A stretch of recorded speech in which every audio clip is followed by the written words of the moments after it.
Okay.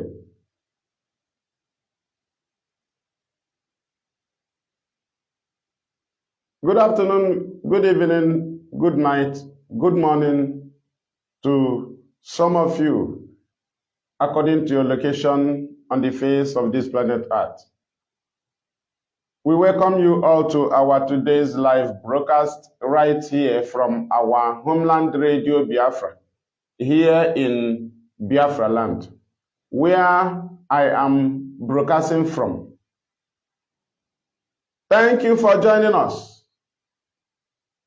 I remain the fearless IPOB evangelist Mazi Maduabuchi Nwachukwu. I am from Ndiabo. Ndiabo is in Aniri. Aniri is a local government in Ojiriva province, Biafraland. I am a homeland broadcaster under IPOB. Nnamdi Kanu is our leader. And he is still incarcerated in DSS solitary confinement. As usual, unlawful. Nigeria believes in illegality. But if you see them, we are Nigeria, we are law, a democracy, we are a democratic country, we are law-abiding. Do you know how many IPOB family members that have been freed by the court and they refuse them from going? Not only Mazi Nnamdi Kanu. People don't even know what we are passing through. Some will be in their detention. You come there, call the name of the person, you do whatever you do, even if the family is, even if they bring the dead body of the wife, they will tell you they don't have that person in their custody. Please, if you see what we are facing here, and that is why you have to respect Mazi Nnamdi Kanu and IPOB leadership. I prepare IPOB family, Biafraland. It will give many how na another country. Do you see Biafraland? Biafraland. Nnamdi Kanu prepare ya, hazichaya, ya na IPOB leadership. Ha pochie ya Cherokee. How you say you'll be bribed, you fall out. Ige bruzo. That you were bribed, they brought you over, then you become a saboteur in Biafraland. It's a bruise zone or unit, bruise egawa. If there's a poor zone and a meeting, on your coordinator. Do you see?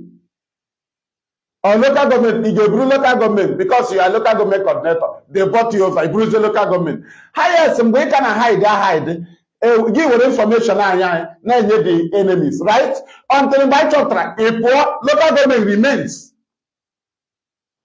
If you and your executive, all of you are saboteur, remove the zone or unit remains. If you think you have penetrated the zone, then we suspend the zone from having meeting until further notice. Until we do clean up. After clean up, genuine people will start meeting. I will try IPOB Biafraland, Bachie. Nnamdi Kanu, Bachie, Cherokee. That's why you can only engage in criminality. You cannot hijack IPOB. Nnamdi Kanu, Kwadocharia, go and ask governors, go and ask Southeast governors, go and ask Devil Man. My IPOB are easy to destroy in Biafraland. Okay, go and ask Zibaz. Go and ask Wike. After all the killings, we have IPOB in rivers in Iguata. Go and ask Wike if IPOB can be destroyed. After killings in Iguata massacre, all the Obibo massacre by Wike, go, we have IPOB family meetings in Iguata. We have them by us. We have everywhere. We are indestructible. So you may be fall out, you know.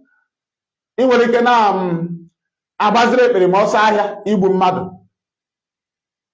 somebody will say, hey, we IPOB. You cannot hijack a zone or unit. You can fall out, Ishebampo, Izuzurupo, Gajon Uchemefo, more hijack the Directorate of State. He was the deputy. Ime Izuzurupo, Gan Ajoj Onibe, or hijack African continent. Oporo Zuzurupo, Go and ask Stanley Nemi. Ma nwere ebe ọ hijack. Ọkwa ọ nọ na-ezuzuru onwe ebe ọ nọ. Enwe anaghị emeri anyị emeri. Biafraland a Nnamdi Kanu kwadochara ya gbachie ya. Ị nwere ike ịnọ obodo oyibo na-eme ihe ị na-eme feel under na ịgbara visa. Ịgbara visa abịa na after all wee kpọpụtara gị obodo oyibo. So ị nwere ike izuzu otu ọbụla ị like. Right? Then IPOB matakwa ha suspend ya gị nọrọ ebe ị nọ zuzue. Biafraland wo anyị mechara ya kpọchie ya, you can't do anything. Go and ask Kanu nta.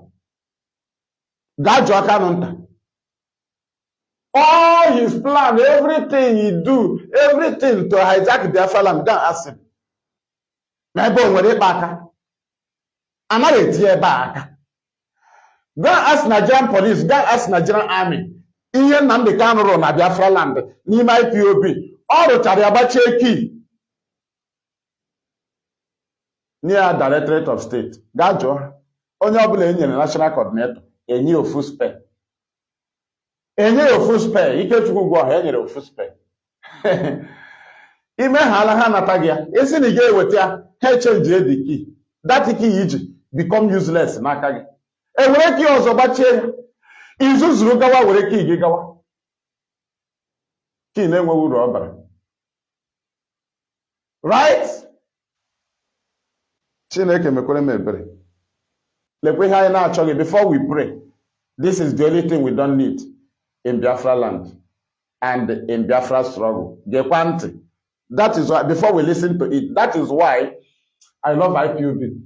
Any activity of IPOB in Biafraland, and obodo oyibo, and they do it in abroad. That is to say, both home and abroad, there is nothing like illegality. We have meetings in the yards in Biafraland. They have meetings in abroad. We have protests in Biafraland. They have protests in Biafra in abroad. If we are in criminality, we don't do criminality now. That is why they don't do criminality in abroad. So there is no difference from IPOB in Biafraland and IPOB in abroad. The same thing. They have meetings, they have protests, they have flags. They do not involve in arms.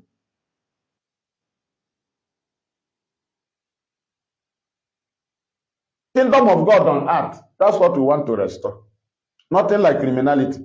Let us listen. We must listen to it to the end. Then we pray.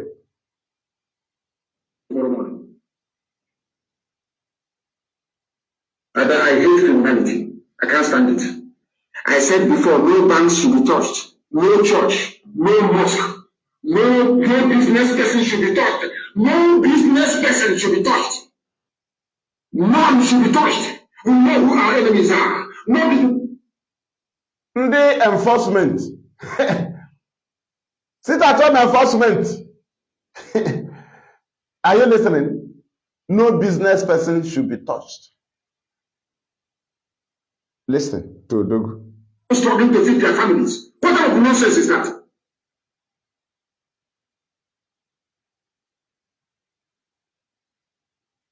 We cannot touch people who have done nothing to us.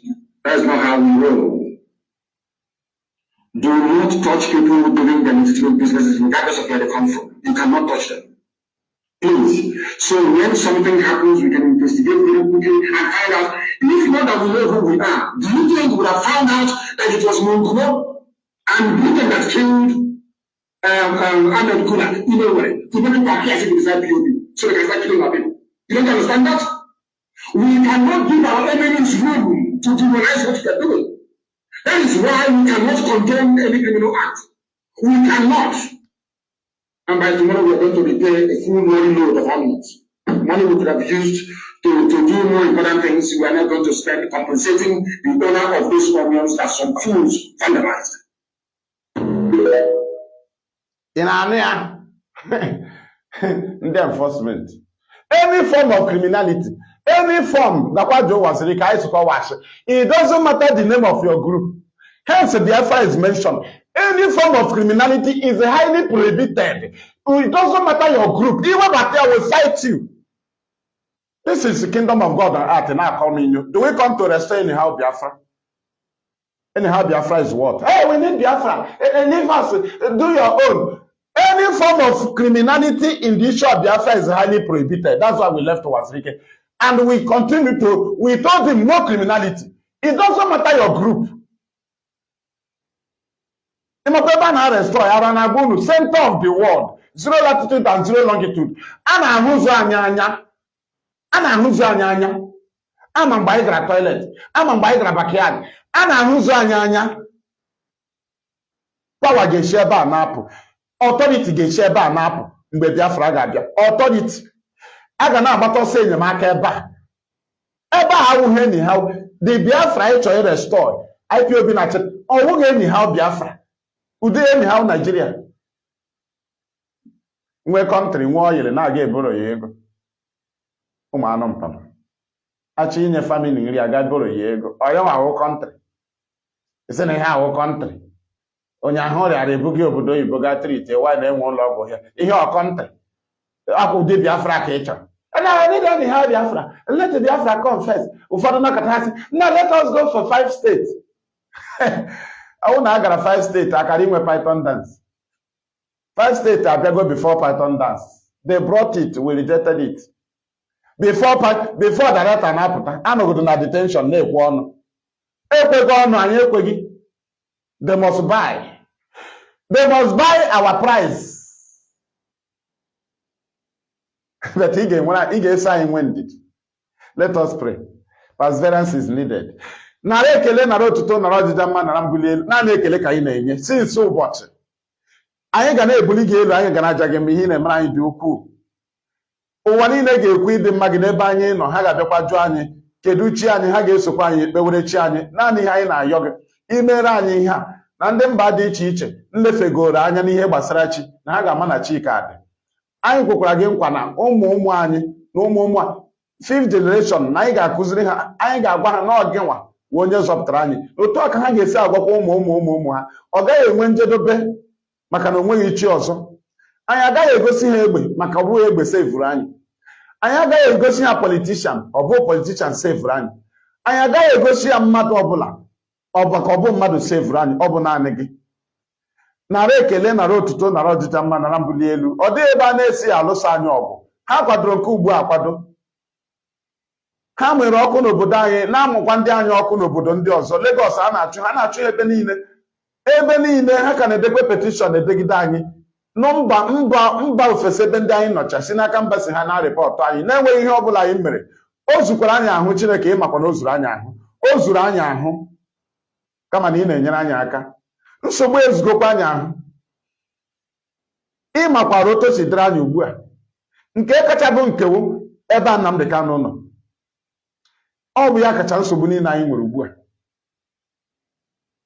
anyị na-ekelekwa gị otu isi dewe ya ndụ anyị na-ekelekwa gị n'ụzọ ndị ị na-asụpesị anyị na-ekelekwa gị na mgbidi ị na-akwaturu ya m ga-apụrụ ya n'ụzọ mgbe ọ pụta nara ekele na ndị ị na-eme na nzuzo anyị na-ahụghị nara ekele na ndị nke ị mere anyị hụrụ narakwa ekele na ndị nke ị ka ga-eme mmadụ na-agaghị ahụ narakwa ekele na ndị nke ị ka ga-eme mmadụ ga-ahụ ọ dịghị onye ọzọ anyị ga-enye ekele ọ bụ ya mere obi ji dị anyị ụtọ ọ bụ IPOB ka ị kpọpụtara n'ihi na o nweghị egbe anyị ji eme ọnụ anyị etoghịkwanụ ịnara otuto gị ọ dịghịkwanụ mgbe ọbụla anyị bụ n'obi iri otuto gị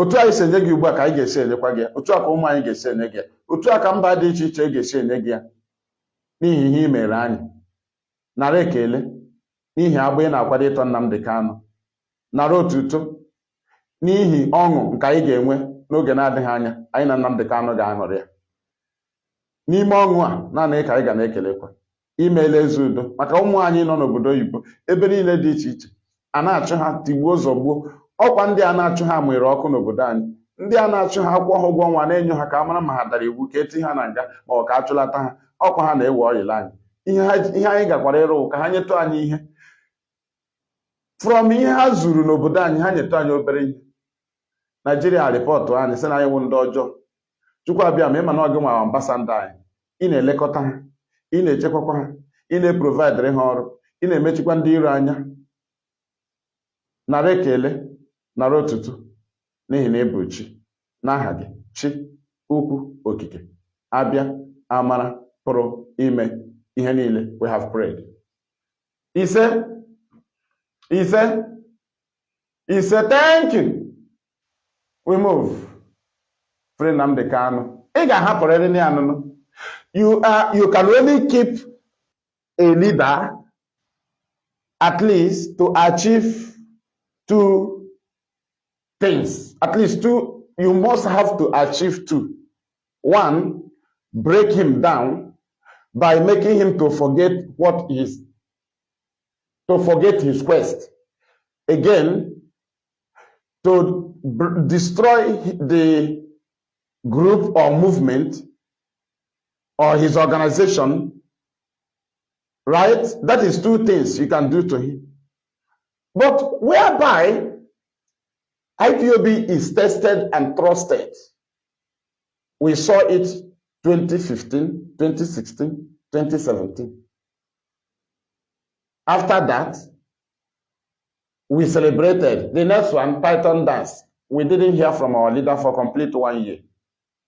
From September 2014 till October 2018. We have been crossing bridges. Now, this time around, Nigeria increased everything. Knowing that they have tested different stages. First one, they came with a tripod.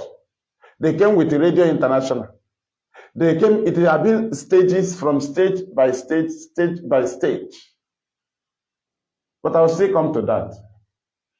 But what I am trying to say here is that Nnamdi Kanu cannot be break down to surrender Biafra or to start saying another thing. So that one cannot be achieved.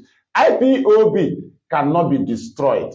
So these two agendas of the federal government cannot be achieved. Then, and to jail Nnamdi Kanu have been destroyed by Nigerian court.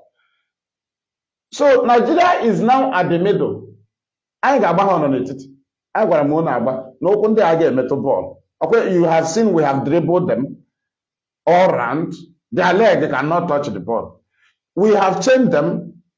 One, we have defeated them in their court. Nobody will brag again. And we are going to jail Nnamdi Kanu. The haters of Nnamdi Kanu can only come up now with, he will remain in prison. He will rot in prison. They have no ground. That is somebody presenting his idiots to the public. Because you can only say, yes, he has been jailed. And hey, that is when you have statement. But this man cannot be jailed. He cannot be tried. Did you understand? So your argument is based on what? He will not in prison. He will remain. That is stupidity of a Nigerian who hates their country, who cannot condemn evil, but they still tell you they have country. If you can be pardoning evil, and the evil reaches to the extent of disobedience to court order, don't you know that that kind of evil cannot be pardoned because it will affect you and your children. You will not be regarded as human being. But you pamper it because Biafra and Nnamdi is involved. Do you understand? So this is where Nigeria fails. And that is where we destroy them. You cannot be disobeying court order on us, and your dream will be telling you that tomorrow will become Nigeria. I don't know. Is it Nigeria to be alive or to die? We are dying. So I don't know the kind of Nigeria you will give to us again. Do you understand? So what are you hoping that will happen to your Nigeria? Do you think we will continue with such country where whenever evil have been carried on our people, every part of the other Nigeria, they will start supporting the evil. If they see our people being killed, they will start supporting it. So how can we cherish such country? How? How? So even court order in all angles, Nnamdi Kanu have defeated. It is not only one. You came up with 5 amended count charges. You came up again with 7 amended count charges. You came up again with 15 amended charges. Nigerians should remove cap for Nnamdi Kanu, not still presenting your hatred. You don't continue presenting hatred because this man, your hatred cannot do him anything.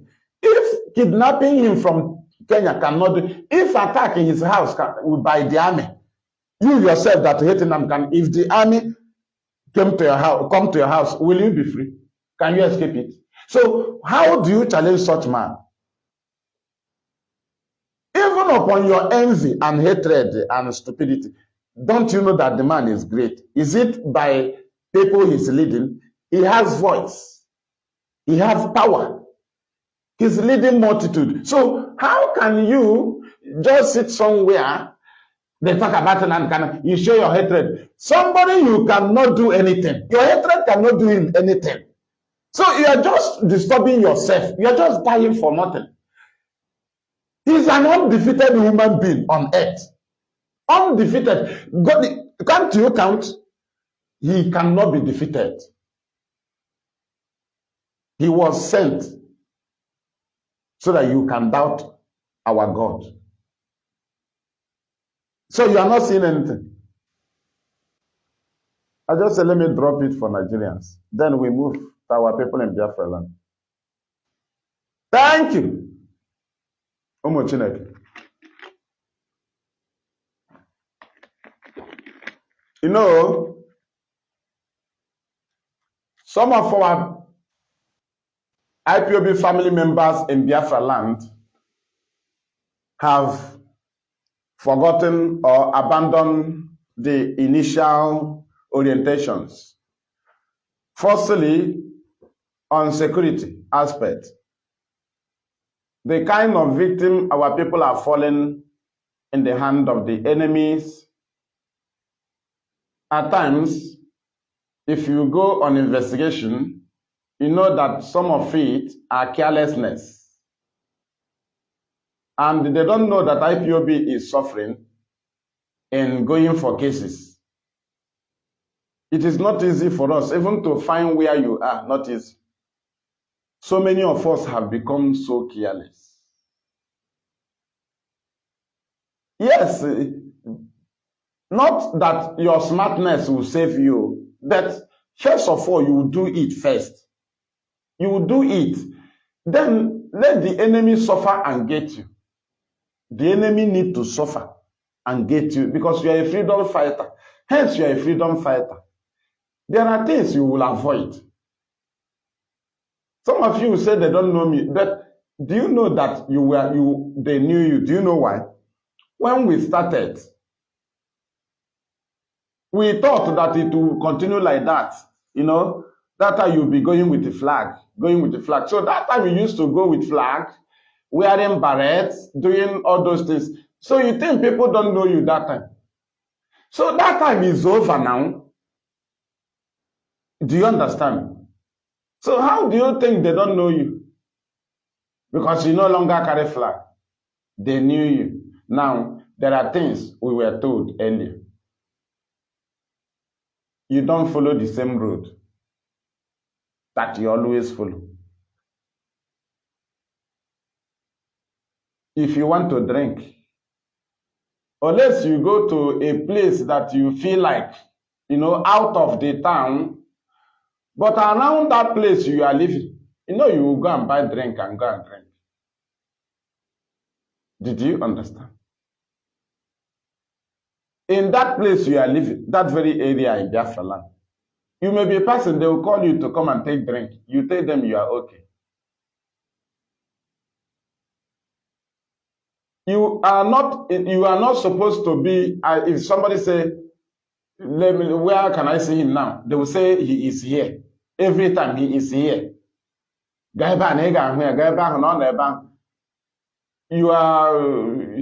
are not even doing as if you are a freedom fighter. And again, some of us are the cause of the problem. Do you know why?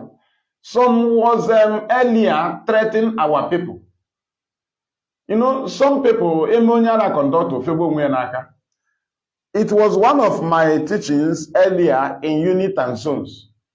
Say, Hoga, In freedom fighting na Biafraland, try to be good with people so that when soldiers imagine no obira. Una adịlịzịrị create enmity because na some people na-achọ ihe ga-eme ka iwe wee ya n'ebe ị nọ first. If not, ya bịa chọọ gị okwu ka o nwere ihe ga-esi obi ike o ji eme gị ihe ọjọọ. Ọ ga-emenwu gị until ya chọọ gị okwu, your retaliation ka ọ ga-epick as a point o ji eme gị. Do you know that as a freedom fighter in Biafraland, na ndị mmadụ ga na-eri ego gị at times? Are you aware? Na enwere ike ị ga-anọ mmadụ erie 1000 gị or 500 and then nwere ike eliwe ihe gị hụ na onye a na-achọ gị okwu. Ihe ọ na-achọ ka gị na-enwe problem ka ụnụ gaa polisi, ọ gaa polisi ọgwa ha na iwe onye IPOB. Ọ mụ na agụdụ polisi ọgwa na iwe IPOB. That is why ihe awụ loss ndị a na-agba loss. But some of us nọ here na-esogide mata soro ya n'isi. Some of the matters IPOB family member itinye ọnụ hụ na o nwere otu oche gị isere ọnụ gị adịzịla eso mata eru n'isi. O nwere ndị just ọ na-achọ ka ọ mara ebe ị ga-esi ekwujọ ya. A na-eri ego anyị life idie ya. Do you know why? Ọ na-achọ gị okwu. And ịma ebe ị mere involve iche echiche ebe ị mere involve just ị hapụ ya. Just ị hapụ ya. Ị na-enwere onwere ọnụ. Ọ like ya weta, ọ like ya ewetara. Some of us na-agwa ndị mmadụ mgbe anyị bidoro. Onye na-ekweghị na ihe o kwuru ozugbo, ọ maghị na anyị ka nwee time to evangelize. Onye na-ekweghị na ihe o kwuru, ya gwa ya na ewu sago. Mgbe a ga-achụ ndị sago, m ga-achụ gị. They were creating enmity then. Do you know this statement was the reason why some of us are in detention? Some cannot manage their ways. O mepe ọnụ ọgwa pencil something ịma na mgbe ahụ director o butere mbidoro kwuo okwu na redio ọwụ mgbe join. You know that tomorrow people will join. Can you na-etrete ya? The more activities in aga. The only thing our people did not understand the struggle earlier.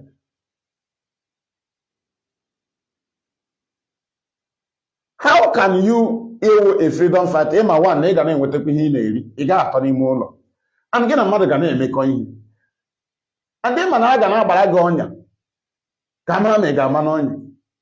Ka ihe mmadụ kwute okwu okweghị na ihe i kwuru. Gị sị ya na ọ sabo. Nke a ndị infiltrator na-eyuzu na. Anya na-eme. Sabo otu awụ ị ga-confirm na onye a na-ekiki against ihe anyị kwuru. Okiki ha na-against ihe anyị kwuru. Ụnụ kpọọ ya gwa ya ma okwe gị. Ọ na-sabotage the struggle. Sabotage awụghị iwu na ị ga-anata ego. You are kicking against what we agreed. You are out of lane. Did you understand? Not in argument. Argument is our method. I na Nigeria, I say when king will wepute. So argument emegi mado sabo. Right? That is why na Radio Biafra and I studied different courses and with different faculties. Right? And you want to study na faculty. I ain't gonna make law. I ain't study. I study superior argument and the critical thinking. So, I study there. I got mad that now. These things now, in need dream time. And when they gotta study entertainment na Radio Biafra. Oh no, dear. I went to the faculty teach na Radio Biafra. Under the lecture of Mazi Maduabuchi. Right? Now, our people amaghị that na ekwesịghị ịma onye gị na ya na-eso aga n'ụzọ. Onye gị na ya na-eso. That is, ekwesịghị ịma onye gị na ya na-eso aga. Are you aware? These are, I just want to remind our people in Biafraland. Unu echefuziela ka ọ na-agwa gị. Ịmaghị na enweghị onye gị na ya kwesịrị iso na-aga n'ụzọ. Nke a ga-awụ achọ ịhụ gị emiti onye a. Ịmaghị, don't you know? Don't you know? Don't you know na utam no here na aba machine free? Are you aware? Aba break ka eburu mi ma na ndị ga-ebu m buru ibu. Mmadụ na aba break o buru m na moto ana aba ya. Ọkwa ma ọnwa Chineke ma anaghị m aba. Ara m aba. Otu m na-eche move dị iche na otu iche move.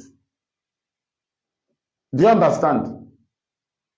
Ịma onye ọzọ ga-ebute na moto ya. Ihe a moto ya. Ịma ebe ọzọ ga-akwụsị. Ihe a moto ya. Because ma ọ na-ebu m free. Anọ m into freedom fight ya eburu m. Ama m onye ọzọ na-ebute n'ụzọ. Right? Onye ọzọ ga-abanye moto ya nwere ike ahụ polisi enyi ya nwoke. But ọ bụrụ na obi sabotage m, but polisi enyi ya nwoke a nwere ike o ji picture ma ọ na-achọ m achọ. Do you understand? Now the police will not arrest me. He will allow me to go. Ọ ga-ama na onwe ihe ejikọ mụ na onye ahụ. Now the police will now si n'aka onye a jụ. Ọ na-ejizi aghụghọ jụtazi onye a ote onye gbasara m. Do you understand? Some of us na Biafraland nwere ego ọ ga-eji azụrụ igwe. Ị nweghị ego machine. Ị ga-azụ first bicycle. Ọwụ mgbe ọbụla ka a ga-amụta isi aga. You can move your bicycle. Enwere m igwe, enwere m but it's first bicycle. Do you understand? Ọwụ mgbe ọbụla gị na-achọ gị na ya ga-emekọ ihe. Every time ọwụ every time ka gị na mmadụ ga-emekọ ihe. Ọwụ every time. Ka gị na mmadụ ga-share ma wee share transportation or share ọwụ mgbe ọbụla.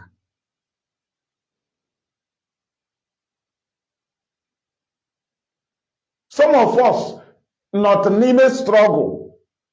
Ama m na hide nwunye gị makwa na ị nọ n'ime struggle. Enweghị orientation ị nyere nwunye gị maka life gị. Ị hapụ ya sị na ọ gbasara na like Biafra. Na like ọ like ya o, ọ like ya o. Hence ị mere involve. N'ihe orientation ihe ọ ga-eme avoid. Ị sị ya like ya. O nwere ihe na ọ ga-ekwu. Some of us nwunye anyị gwachara enyi ha nwaanyị. Ọwụkwa na ọ sabotu a ebe ya na enyi ya nwaanyị na-akpa. Ọgwa ya di ya ha na ọ dị ha ndị isi na Ipob. Ọ makwa na enyi ya nwaanyị na polisi na-akpa. Ọ na enyi ya nwaanyị ga-ekwukwe ya. Enyi ya nwaanyị ga-ekwu ya ebe ọzọ. Ebe ọzọ ahụ ụzọ ebe ga-connect. Dide a ga-ejide nwunye ya ga-amakwa na ọnya ahụ o kwuru ọ gwara nwaanyị enyi ya nwaanyị. Na ya togidere ogologo togide ga-connect ya ndị na-ejide mmadụ. Sọba enyeghị nwunye ya orientation. Ị na-ezoro ya ezoro, anaghị agwa mmadụ ihe a ga-emezọ ndụ.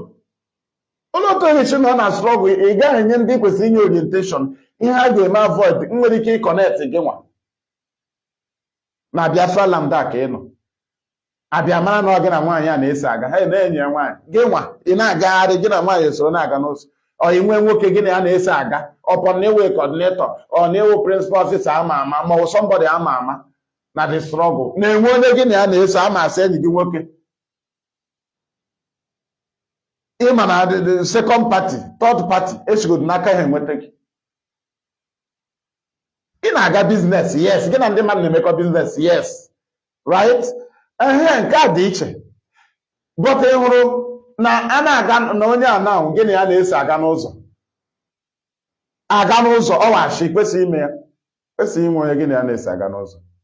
Ndị iro ka nọ na territory here. Some of us ama maka nwaanyị. Ha na-amadụ mgbe ha ji egwe enyi ha nwaanyị na ya hụ coordinator. Ịgwa gị eziokwu. Ọ na-amadị mgbe o ji gwa enyi ya nwaanyị na ya hụ coordinator na Ipob. Ọ naghị ama mgbe o ji gwa enyi ya nwaanyị na ya hụ Ipob. Ọ bụ onye nọ ọgụ dutu na Nnamdi Kanu enyeghị anyị egbe. O nweghị onye na-echetezi na ihe ọ nọwa ọgụ dadị o tekiri otu n'ọba ego ọgụ. O nweghị ha chefuo amam ihe ha na-eche. Ha na-echere anyị gara mgbankwụ ka ọ na anyị gara wedding ka anyị gara child dedication. Ozugbo itekiri otu ịbagokwa ọgụ. Ọ maka enye ya anyị egbe maka ị na-etukwa ọdụ na meeting. A na-eme arrest na zone. Ndị ga chọọchị abịara mee ha arrest. Eta a na-eme gị nwa arrest ma a nọrọ meeting. Ọ ya na ị nọ ọgụ. Gọọmenti chọpụtara ihe ị na-eme. Iwu ahụ na ị ga-eji egbe. Ọnwụ nọ iwu na ị ga-eji egbe before o mee ha affect. Why did they arrest us in our meetings? because ha man ihe na aba the unit. Why have you forgotten to give your children orientation? Hence, man, o nwere ike echi ọ ma onye ya na ya na-ekwu okwu. Why kwanu? Why na ịnọ Biafraland? Why?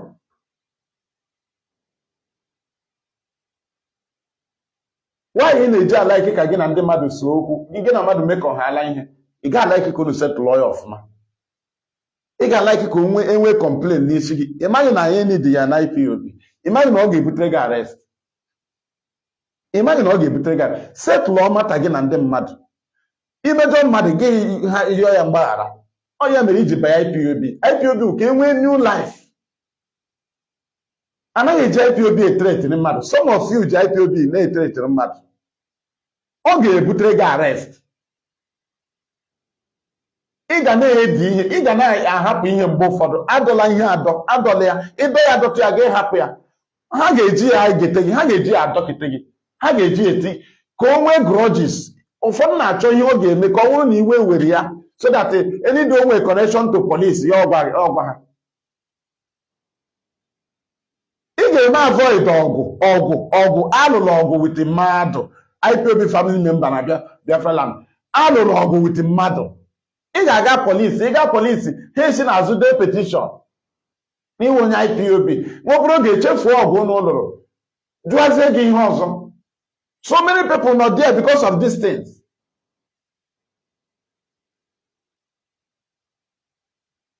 Do you understand? Unu echefuziela na ị nọ n'ọgụ. Ka ihe na-agazi etupu ọ dị na Biafra in the city ebe ị nọ.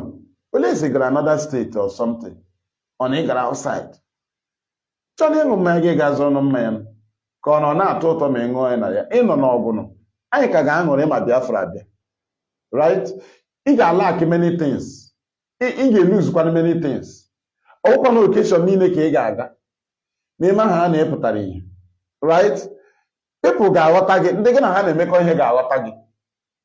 Ụta m nọ ya na ndị niile mụ na ha na-emekọ ihe ha ma m. Ha ghọtara m. Isi ka akpọ ha agwa gị na ọ ga-agwa hapụgodo onye hapụ ya. Hapụ ya na ihe eji ya jisiri ike. Ma ọ wụ union, ma ọ wụ anything maka ihe m na-arụ anyị nọ na union after akwụkwọ m general secretary. Ana m aga executive meeting. Why na m kwesịrị na executive meeting? Ebe m na-aga general meeting, ịbịa de minutes, ego minutes, de minutes. My assistant na carry on executive meeting. At times, aga m abịa general meeting, ma agwa assistant, mbugharị akwụkwọ. I resign in some positions na some things.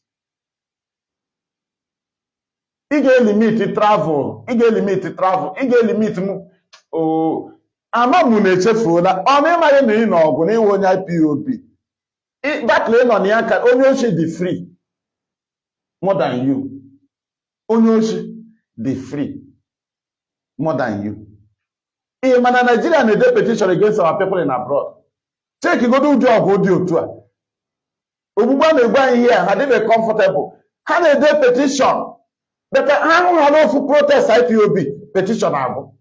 Ị ma na DS na-akpọ protest maghị ofu protest na-egbu petition niile Nigeria dịrị.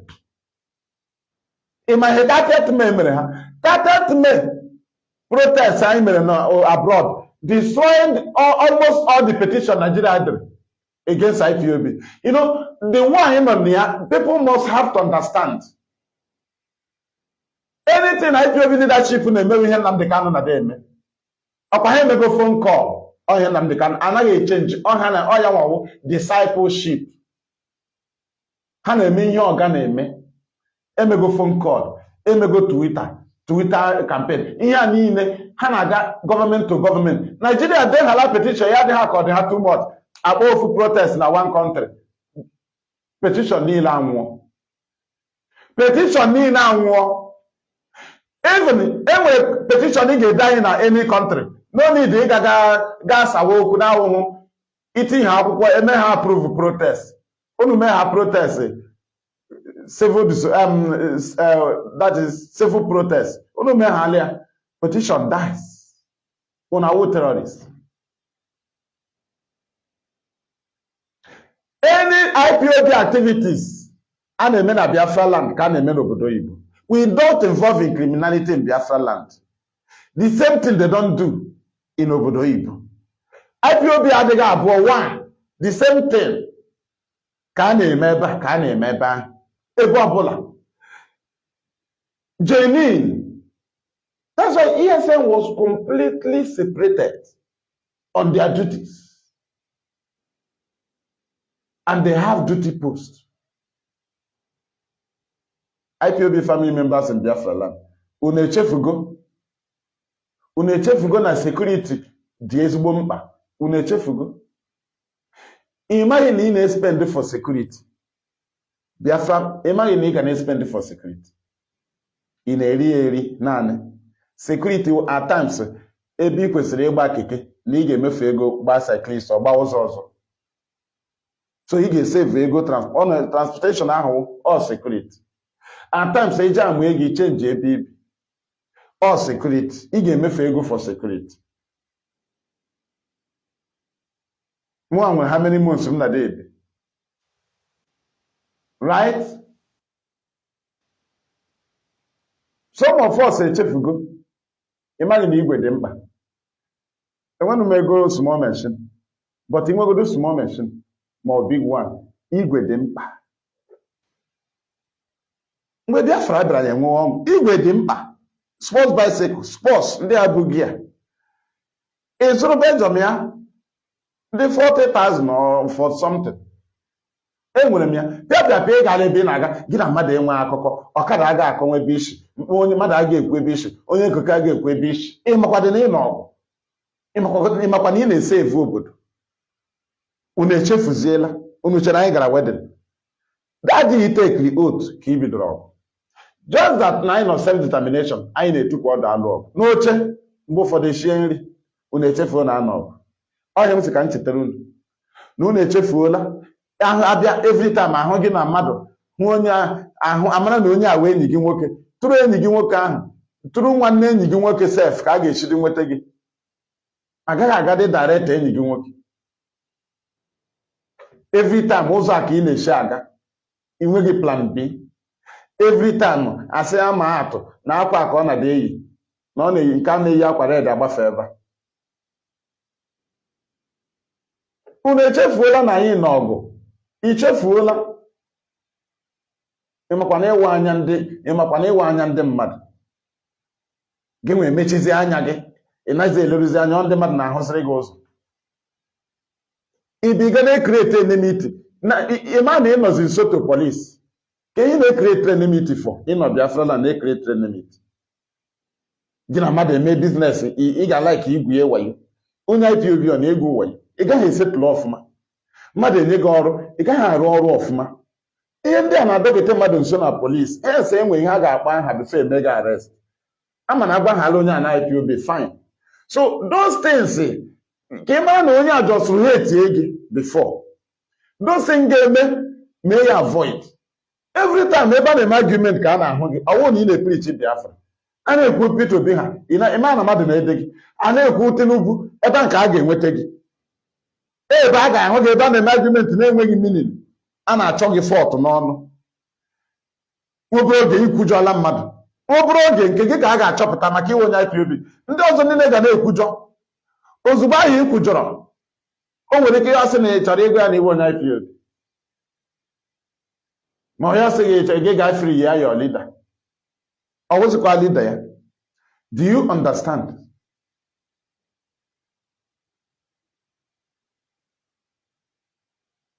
Ma enyi gị nwoke ahụ nnada ahụ gị ọnụ mgbe ọbụla nna ka ihe na-eme n'ịma na ọnụ nọ nso n'ọnụ ịmaghị na ihe ndị ahụ eso n'ọnụ nọ nso ọnụ na-eme ya nwa nọ n'eluigwe ya nwa nọ n'ime ala ọnụ ndị nọ nso ọnụ mara ihe na-eme ọkwa enyi gị nwoke ma onye gị na ya na-eme IPOB ịmaghị na ma ịhụbeghị ya na meeting unu for 1 month na gị na enweghị akụkọ ka ọ na ịmaghị na mmadụ na-adapụta anytime ihe na ịmakwa ya na IPOB somebody is so infiltrator ịgacha meeting bịa gwa ya maka ịmakwa ya before na onye IPOB amakpa mụ na-echefuoro ihe a na-eme onye ahụ esoghị ụzọ ọ dapụla na-agbara ya imetere na meeting. Ụfọdụ n'ime unu kwesịrị hand over na position ha nọ, unu ekwechiri ya. Ihe ha na-ekwesịghị emume. Ihe na-achọwụ ka a sị na mgbe Biafra abịa na-ewu coordinator. Onye gwara gị na ga-echefu na iwu bụ coordinator? Onye gwara gị na a ga-echefu ya? Ọ nọ n'akwụkwọ ready na iwu coordinator. Olee otu isi dị tired activities? Some of us, mgbe iji dị coordinator, ị nwere ike iji ụmụ, inwele ụmụ now, and e nwere ike activities ị na-akarị na-enye gị nsogbu, ị na-emit up. Instead ị ga hand over, ị na-echi ọnwụ, ịmakwana ihe eke ejigo gị. Why would you act like that? Why? Na Biafraland that. Ịmakwana no mistake here. Any the mistake here. Oh, ya mere director check here. Tinye Directorate of State. E were Spain nye national. Ebe a arụrụ ebe ọfụma. Arụrụ ebe ọfụma. IPOB here. Ahaziri ọfụma. Akwa akwụrụ. Ha yes ịdapụ. Ị ga zuzuo. Ị ga na-eburu zone. So if you fall out now, you carry unit. Or you carry the zone. If you are local government coordinator, you are being bought over now. You carry the local government IPO. You are insane. Oh, don't want to zuzuru with your bribe. Zuzuru for.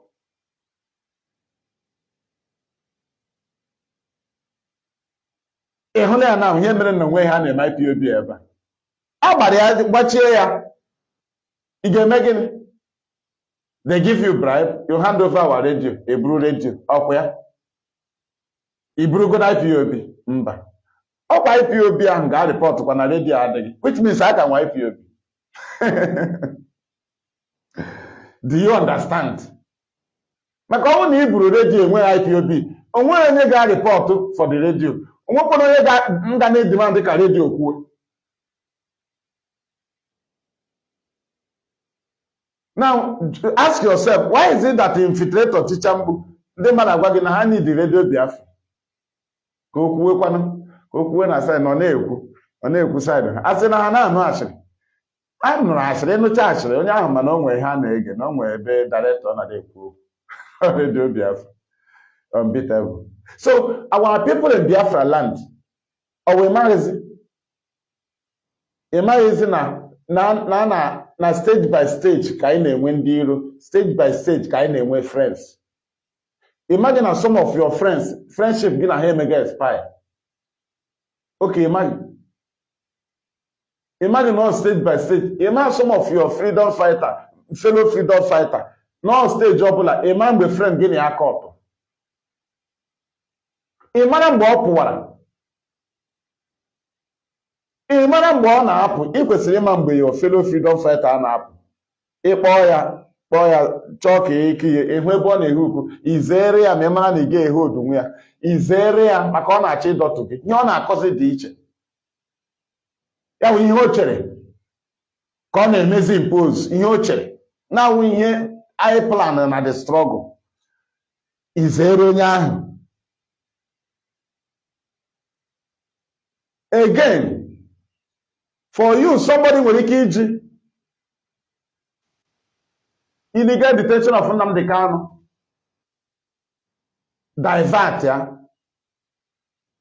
Ihe nwere ike iji divert ya gị ịhapụ Kanu na eprezentịrị gị ihe ibu n'obi na ihe IPOB ga-eme mgbe ị joinere. Now, this is not the fault of IPOB. Now, let me start counting it. Ndị anọ Biafraland ka m chetaziere unu. Mgbe ahụ anyị bidoro protest for free Nnamdi Kanu, mgbe o setịrị up, mgbe o setịrị well 2016. After 2016, a national high school. After killing national high school, man, when they drop. Why do they drop? That we are not ready. Now you wait again. Ima ha na-ege redio Biafra ha che na enwe ndị a ga-enye egbe ego eche anyị.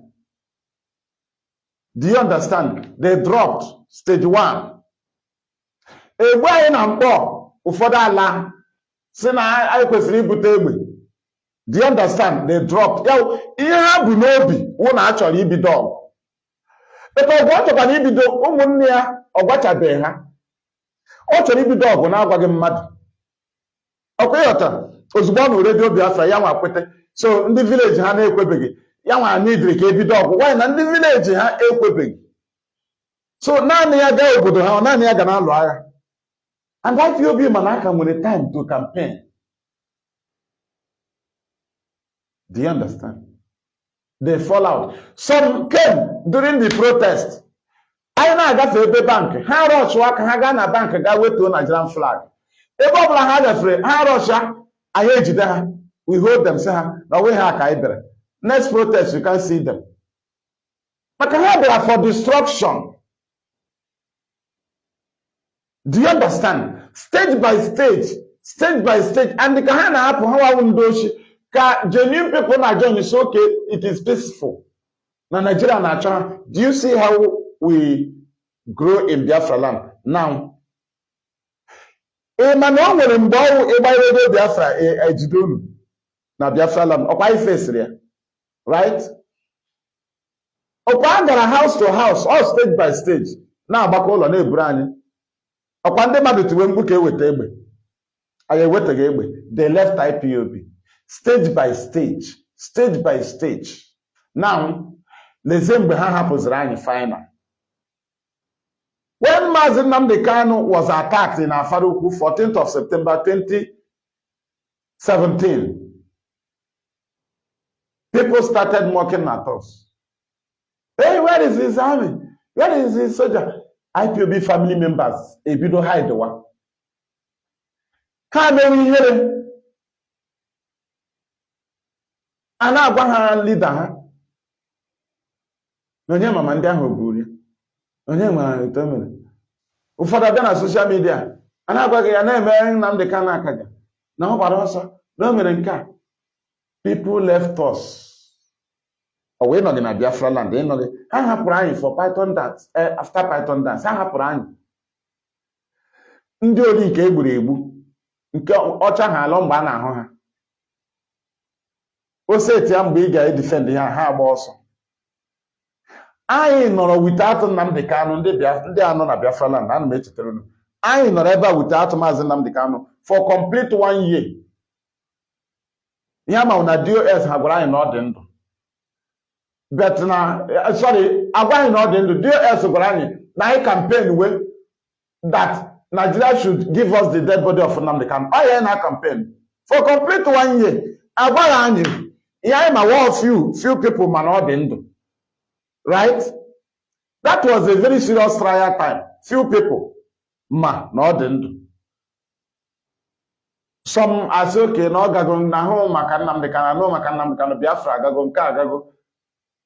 For that na nwere ike na ndị amị egburu gị. For that na nwere ike egbu gị. For that otu aka ha si da ha ka anyị nọ trial.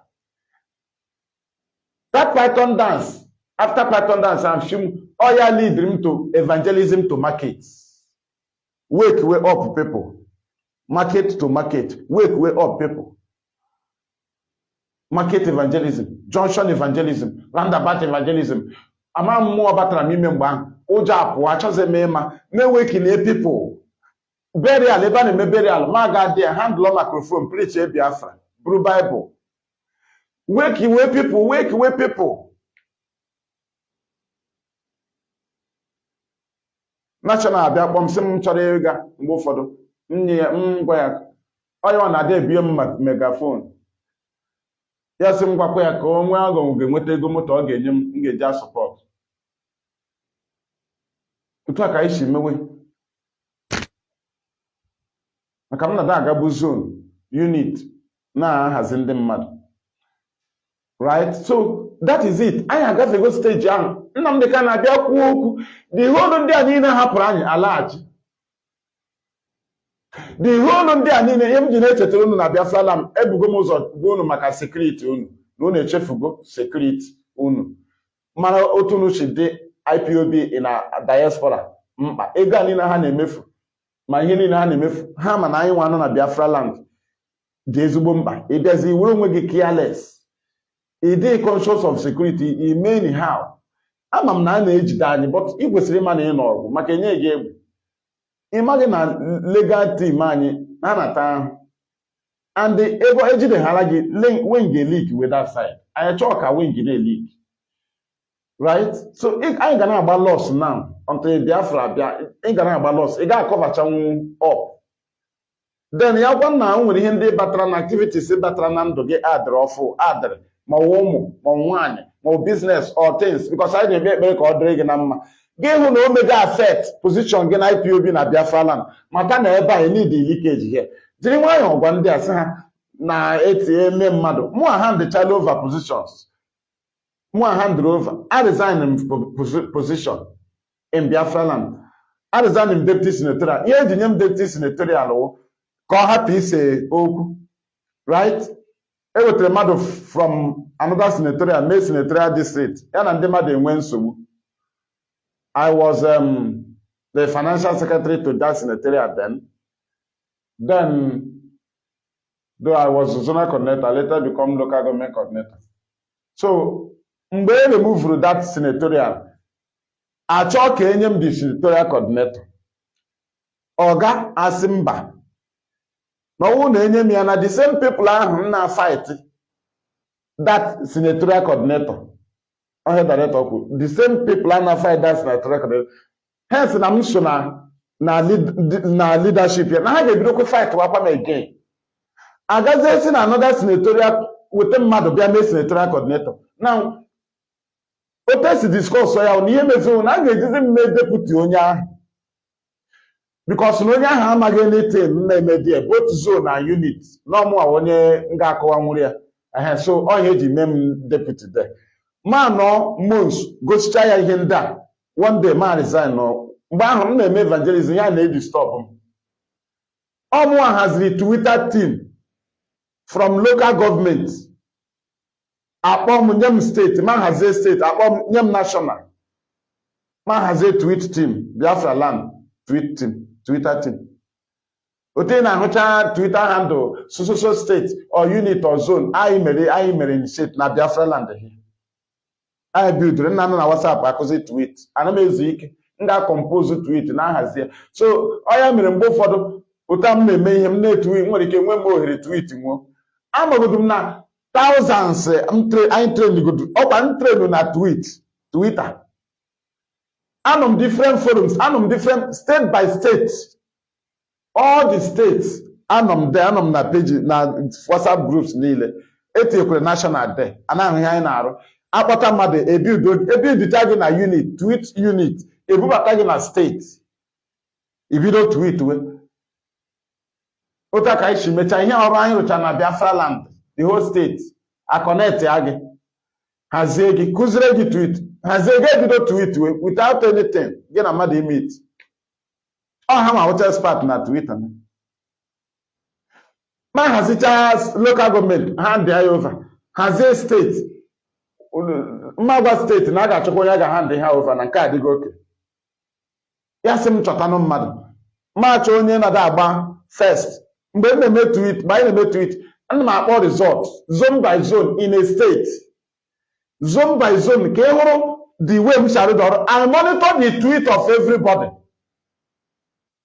and then nwere page a create that is WhatsApp group in a tweet in a shift ya there anọ m dị anụmụ over duty ana m monitor m na-akpọ result zone by zone kpọrọ gị accurate gbado onye gbara first steeti enye ya ihe gbado onye gbara second steeti enye ya ihe gbado onye gbara third each zone dey provide Twitter head provide area phone otu aka anyị si build e create a Twitter handle with the name of the zone or unit create a Twitter handle with the name of local government create a Twitter handle with the name of state local senatorial nwee onye na handle tweet unu create a state nwee onye na handle ya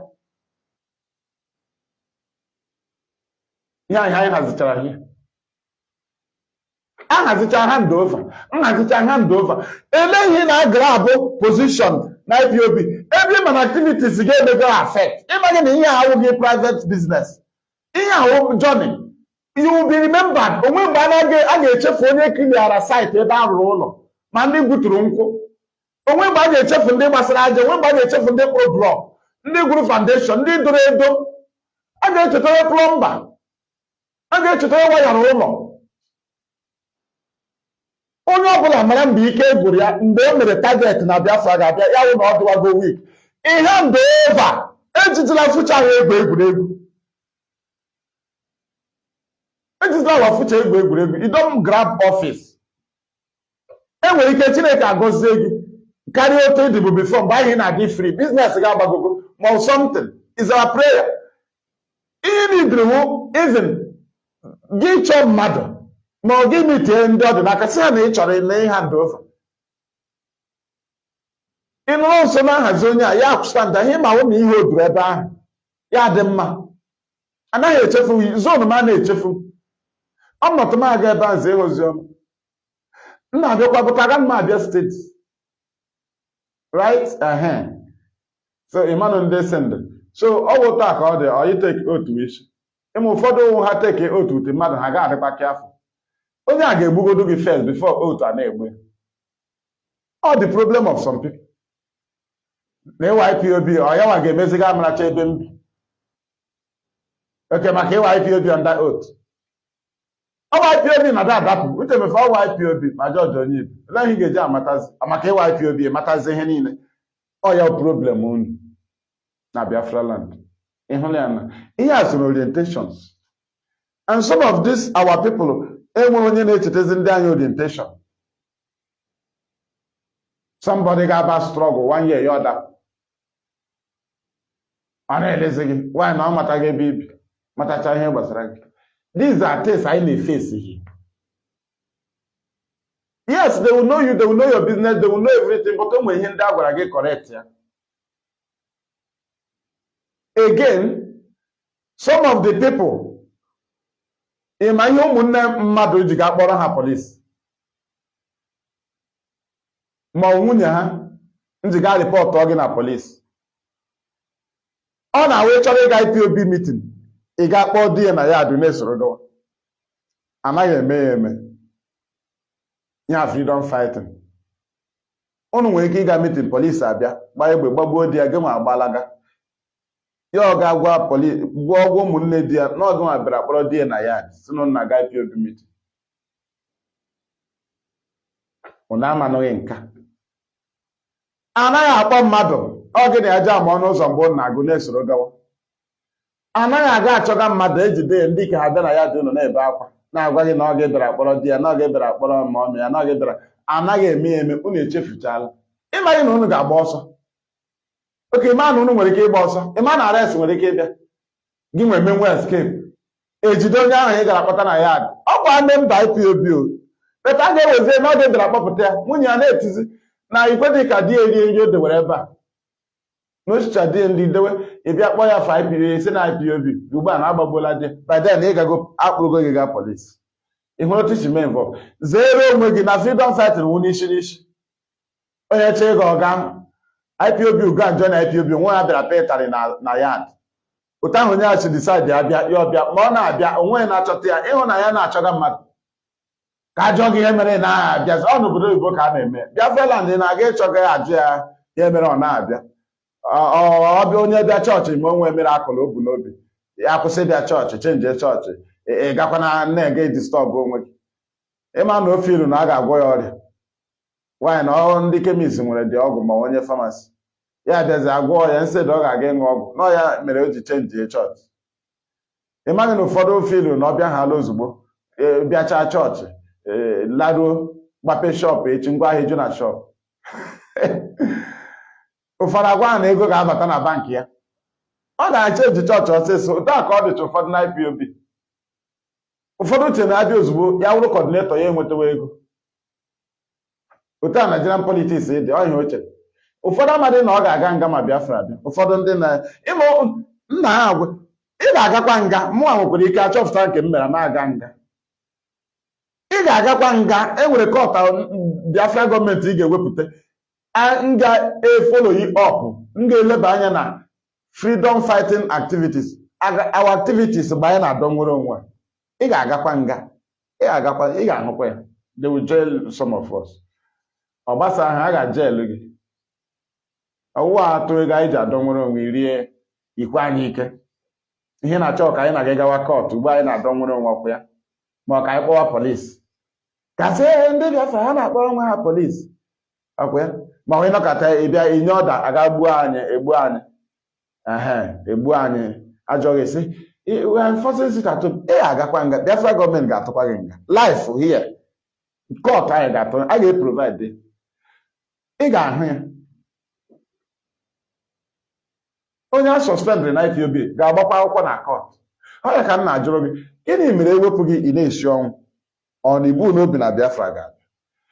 Ọ bụrụ na ị ma na Biafra ga-abịa why na-epe amụghị onwe gị fight ọkwa for freedom na suspended gị ma ọ mee gị expel akwụsịrị gị ịdọ freedom? Ihe a gwara gị na ị ga-eme operate with the name of IPOB then ọ na ịchọ ka Biafra abịa and dị ma na activities ị na-adị eme ga-eweta Biafra ị na-eme ya nụ pete emere na IPOB but to our surprise you cannot do it again. You will turn around fighting IPOB means na onwe anything iji adọ enwedị ihe ọbụla iburu obi bịara ịdọ which means IPOB dị right ị suspend gị omega expel maka inwe ezigbo echiche for IPOB maka ọ bụrụ na ị nwere ezigbo echiche ị gaghị atọ ọnụ fight IPOB ị gaghị atọ ọnụ you start living by example gosiwe ihe ahụ ị chọrọ ị gwara IPOB ha mee ha na-eme gị eji suspend ya gị omega expel but the next thing you are turn around attacking IPOB means na ị na-ata eme attack na eji suspend ya gị. Are you aware? So now we continue. Our people in Biafraland, have you forgotten that we have been here 1 year without hearing from Mazi Nnamdi? He disappeared. After 1 year, he reappeared in Israel. Ndị niile dapụrụ nkwesịrị ịbịa meeting. Ọkwa ha niile bido bịa meeting. Ozugbo emere our leader arrest, emere our leader attack na Farokwu. Ha niile ọkwa anyị remain here. Ma coordinator so ụfọdụ maka onye freedom a na-adị ndị mmadụ easy. Ọ dị easy. Ụfọdụ believe na ihe anything meghala na anyị ga-eburu egbe. Ozugbo ha hụrụ na egbu anyị na ya ebuteghị egbe ha sị na IPOB enweghị plan ha adapụ. Ha amaghị na anyị na-eme self determination na enwere proceeding na anyị ga-efolo yi rụzie to the enwere ebe ọwa anyị rụzie ihe ahụ ị na-ekele m na ewu Nigeria sọwashi anyị ruo that level. Ọ ya ihe director jide ike gị ya wụ na ọ na-eme gị otu mezie apply ka ịba yes mgbe aka na-eme ya ka dị ike hapụ ịgbawa gị na ahụ ga-egosiri ike gị ahụ n'aha IPOB na ọ na ị chọrọ ime gị mee apply gawa ebe ahụ defend our mothers maka na ụdị nke ahụ ị na-achọ na time set ya na ọ wụrụ egbe na a ga-eweta ya na doorstep na nwoke ọbụla nọ n'ala Biafra ga-enweta ya. Onye na director ọ gwara anyị na-enye gị ugbu a na ị ga-ebido kidnapping. Eziokwu ka asị bido robbery you start nonsense but na ndị a ga-enye ihe discipline people ọkwa ha nọ n'ime ọhịa discipline ha ji eme kidnapping mba. All these people na 18 today had we given them gun ịmakwana nsogbu dị. They are aware that na the whole Biafraland from 2015 till today that Nigerian government have been arresting IPOB family members. They have never caught a single IPOB family member that have discussed anything concerning gun, ammunition with Nnamdi Kanu. Do you now see why after all their massive arrests, do you know that they have been looking for one person to say na Nnamdi Kanu mekọrọ ihe egbe? Ịmana since eme wanya maka onwe ihe gị na Kanu na-akpa. Ọyịrụ obi agesi ha na onwe ihe gị na Kanu na gị na ya kwuru okwu egbe. Ya na mmadụ na-ekwu okwu egbe. Ihuru ebe o si karịa mmadụ. Onweghị onye ọbụla nwere ike ịbịa na IPOB Biafraland ewu ESN ịbịa na Biafraland si na n'onwe ụbọchị gị na Chike dozie ma ọ gị na Chinasa ọrụ n'unu kwuru okwu egbe ma ọ ga-agị na-emapụ afọ nwere ihe gị na-akwu ejikwara eme gịnị egbe a ga-eji eme press release ka egbe eji ekwu okwu na redio Biafra ka egbe eji emiti UN ka ọ gị na mmanụ m ihe eji egbe eme na IPOB. Anyị jide egbe onye ga-enye anyị palọ ya ka anyị mee miti, onye ga-enye anyị ya dị oke unu bi na-evuru egbe bịa na ya dị mmadụ na-eme miti ma ọ na họteelụ ndị mmadụ iwu polisi ma ọ na chọọchị ndị mmadụ bịa dị ya na-eme miti.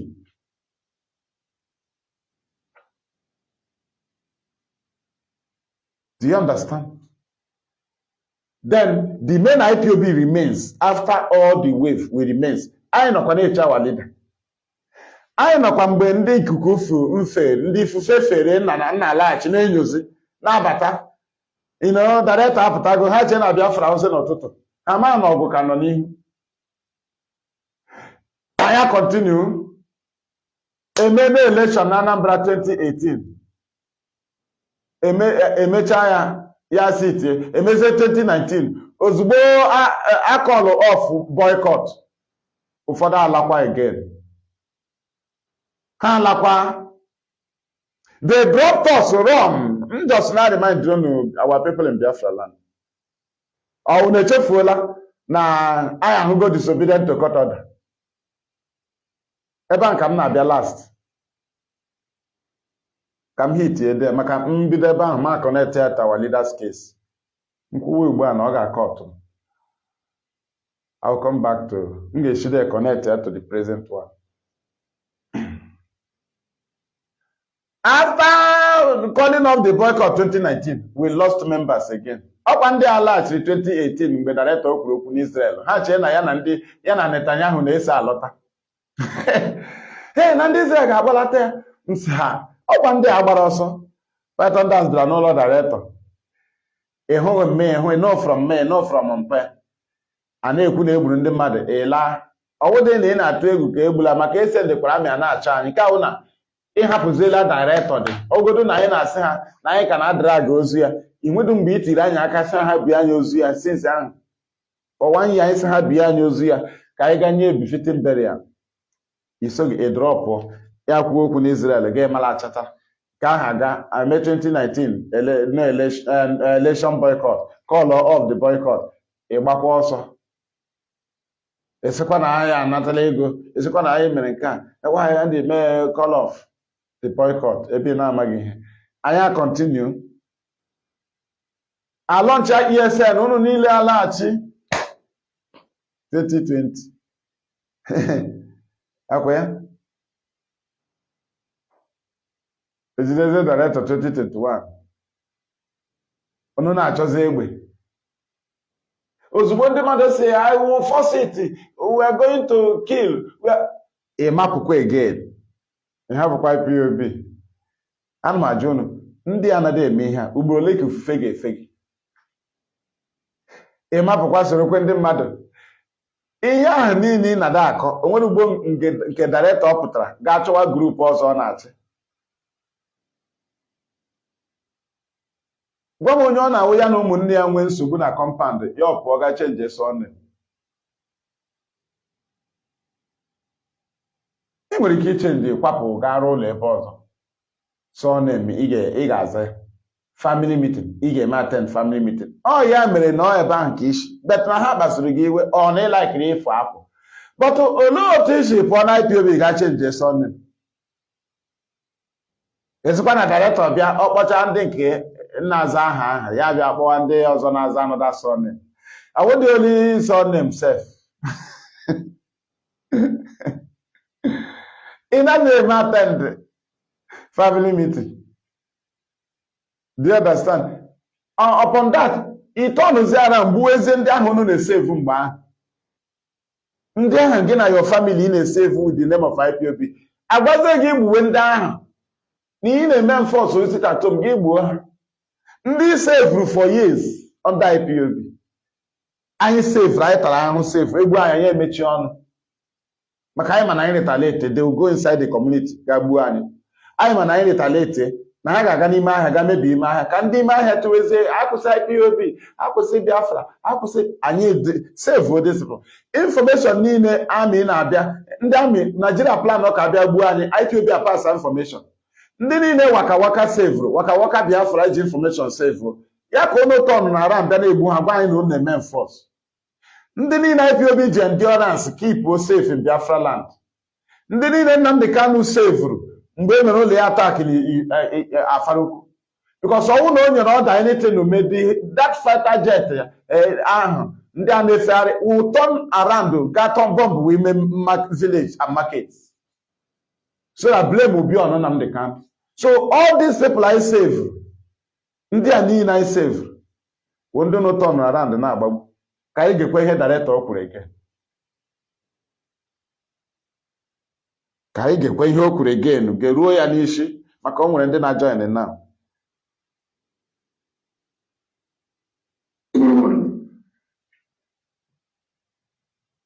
And I hate criminality. I can't stand it. I said before, no banks should be touched, no church, no mosque, no business person should be touched. No business person should be touched. Hi.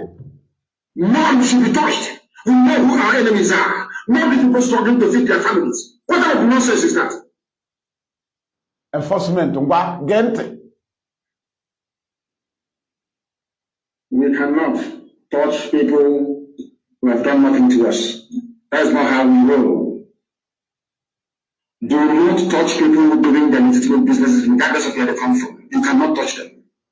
Please. So when something happens, we can investigate very quickly and find out. If not that we know who we are, do you think we would have found out that it was Monguno and Britain that killed Ahmed Kulak? You know what? To make it appear as if it is IPOB, so they can start killing our people. You don't understand that? We cannot give our enemies room to demonize what we are doing. That is why we cannot condone any criminal act. We cannot. And by tomorrow we are going to repay a full money load of onions. Money we could have used to do more important things. We are not going to spend compensating the owner of those onions that some fools vandalized. In Ege, any form of criminality, any form, is not telling you no IPOB, man. Any form of criminality we don't condone. Do you know that any residents, anywhere, Northerners or Yorubas are doing their legitimate business in Biafraland that now don't tamper? Do you know that Abraham, that is Nnamdi Kanu, ban anybody from going to anywhere Northerners are living, doing their business in Biafraland? These laws, this very order, instruction, I know here to remind you. Any Northerner doing his or her legitimate business living in Biafra land, nobody should tamper them. Nobody should go there. It doesn't matter what is happening. That's what our leader said. That's why he told Fulani herdsmen terrorists in the bushes to go and rent houses. If they are good citizens, if they knew that they have good things in mind, they should go and live in the cities. Go and rent a house. Let us see how they will be raping in the house, in the yards.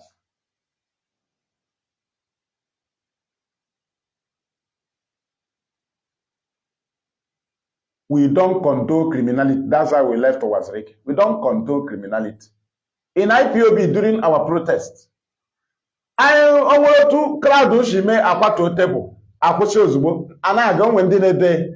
Ha ga-edere bread, dere or biscuit.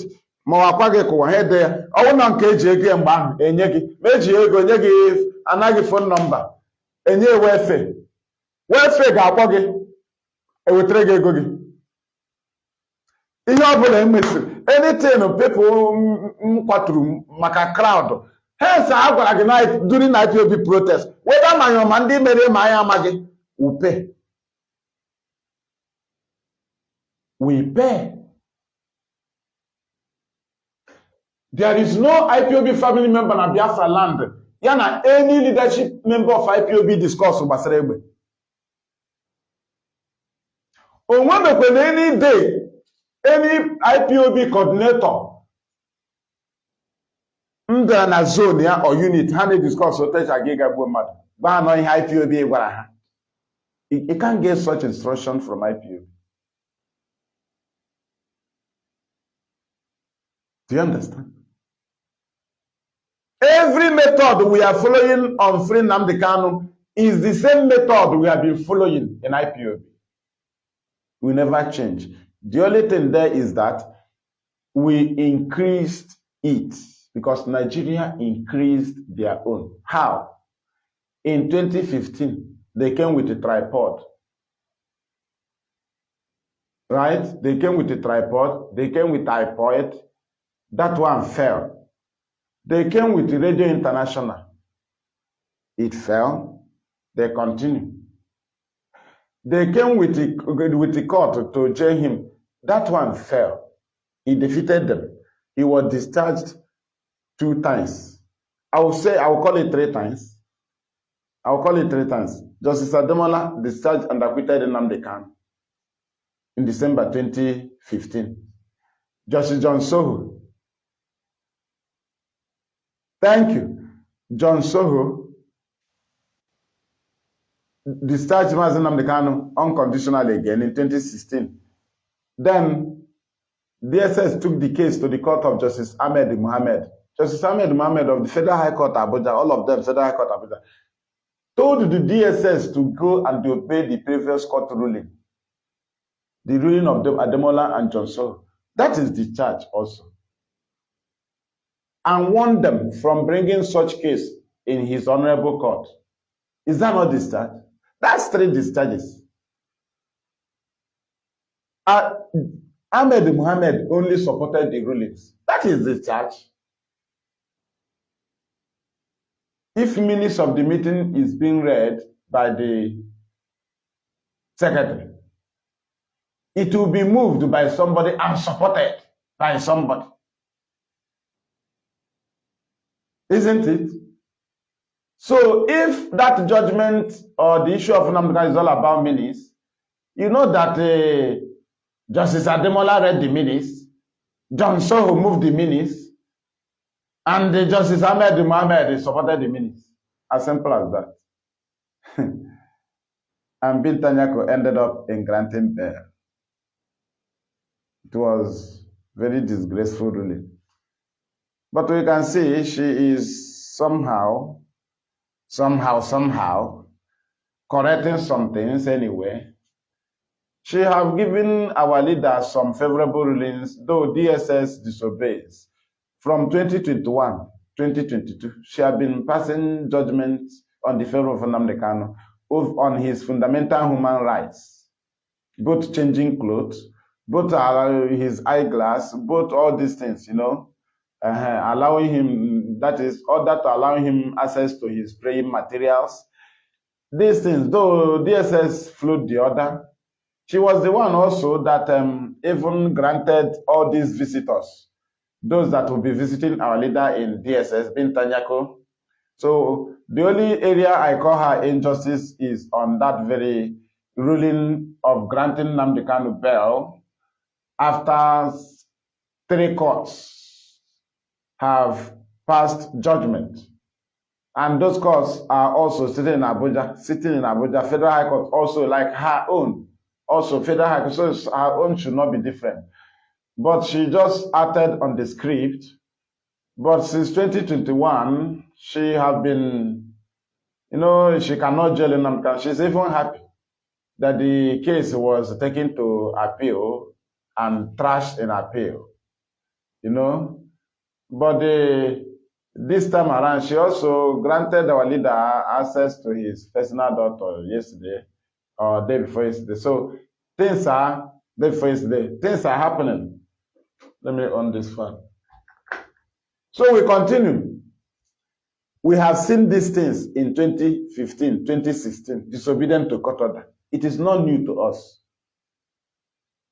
It is not new to us. Now, what some people forgot to know, which Nnamdi Kanu corrected it, and IPOB hooked on it, is that the enemy, after that one, they came up with Dokubo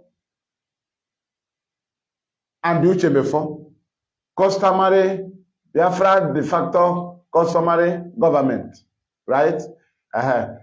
This one that have finally joined with Simon Eba, Biafra de facto, customary government. They have joined with the Simon Eba. Are you not aware? Okay, go and read his force at home memo. Go and read it. You will see that the people he called their name and said they are the people issuing order for 2 weeks sit at home. Go and read it. That's why you see Dr. Bo coming up and tell you, you have perfected a successful coup. He was just trying to throw in their agenda, which have failed. Now, to tell you that they are working together, but he's trying to keep himself out. He now turned around and said, after he listened to my analysis, my video, he now turned around, I will catch Simon as I catch Nnamdi Kanu, to confuse some people. But I will go there. He said, the people calling for the force at home 2 weeks is a Biafra government in exile and Biafra de facto government homeland. You ask yourself, when did he declare Biafra de facto government in homeland? Did he not declare government in exile? How come he come to issue another memo after they kill our people, destroy goods 7 days? Which that when they call for it, the de facto government was not added. Now immediately they want to call for force at home 2 weeks. They now bring in the Biafra government in exile and Biafra de facto government. And these people did not ask him, what is the meaning of this de facto government? He will now tell them there are those at home. He's dribbling them. Why he added it homeland is to confuse you, not to know that that is of Dokubo and Uchemefo. They have finally emerged together. And that is how it will be playing to you until they all come together to your sea. Right? Now we continue. They use Uchemefo and the Dokubo. They started propagating it through their media. Before they announced the de facto government, they started propagating, trying to fix in de facto government, IPOB faction, you know, IPOB faction. When Uchemefo was raising up, people were saying, hey, let's go and settle with Uchemefo. Go and settle. They didn't tell Ojukwu to settle with Ifajina. Go and settle with Uchemefo. Now, hey, oh, he will divide our struggle. IPOB in key.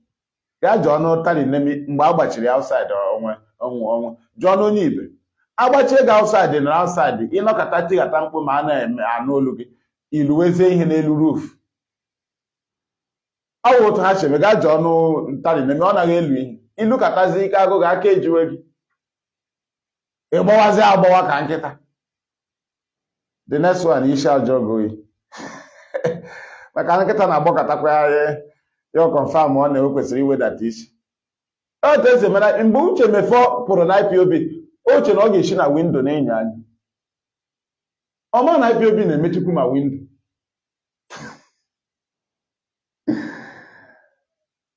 Do you understand? DOS mụtara that thing n'aka director. O tesi mechie window Kanu nta Kanu from IPOB leadership. Emechiri window ya. Maka o nwere window ndị o setịrị ma tari neme ya, you know, ebe ndị ọ na-eche enyo anya. Anọ na meeting DOS, emecha meeting tari neme ese ndị ara Kanu nta ihe niile eme. Kanu nta were ndị ọ ga-ewere nye ekperima. Ya were mewe broadcast. Otu aka ha si eme anyị. Tari neme ihe o mere anyị for 1 year and almost 2 years. A sabotage leadership. Akpacha mgbe ahụ a na-akpa ya. Ihe ọ bụla edere ekwu na forum ma voice note tari neme send ya Kanu nta. Kanu nta ewepụtatụ ndị ọ ga-ewepụta nyetu ekperima. Ndị ekperima a ga-eji eti mkpu Kanu mpama.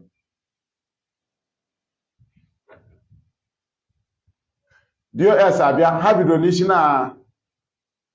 na-akọtụ full branches of leakage na-akọtụ ya Kanu nta chee na nke ahụ dị save. Kanu tache na window nke ahụ dị safe. Dịwa ji aka ya pụọ since ọ dara iwu IPOB.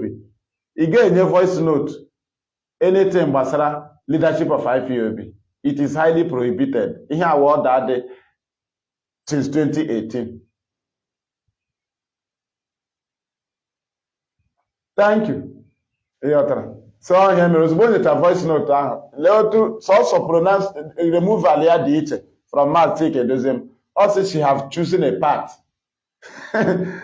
She have made a choice and chosen a path to follow. Right? Well, very well. Mazi Kedoziem over brain. Ọ naghị ada n'ọnya. Ọ na-ahụ ụzọ ka mbakwe. Ọ naghị ada n'anya. Chike Edoziem, ọ na-akpazi ọnya. Ọkpazi ọnya hapụghị na ọ na-egeri gị ise na ọnya gị ga-amata. Ị na-aga aṅụ na ọnya ị gbara today na ọ ga-amatarịrị na anụchi ebe ahụ gafee. Chike Edoziem akpazigo ọnya.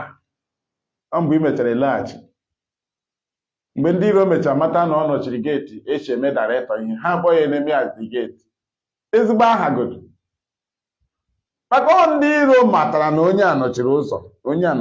Ha ti isi Chike Edoziem, ha ti isi ebe a Chike Edoziem agbachichala ụzọ. Nke a na-akpọ ihe a asọ masa profit. Mgbe a pụọ ya ọnụ, ha nọkọta Chike Edoziem gbachiri ụzọ. Ụzọ niile kpam, ọkwa ebe ọ nọ ihe ebe ọrụ sekretrị DOS. Rụcha sekretrị bịa wụrụ ihe a ọnwe ụzọ ọ na-amaghị.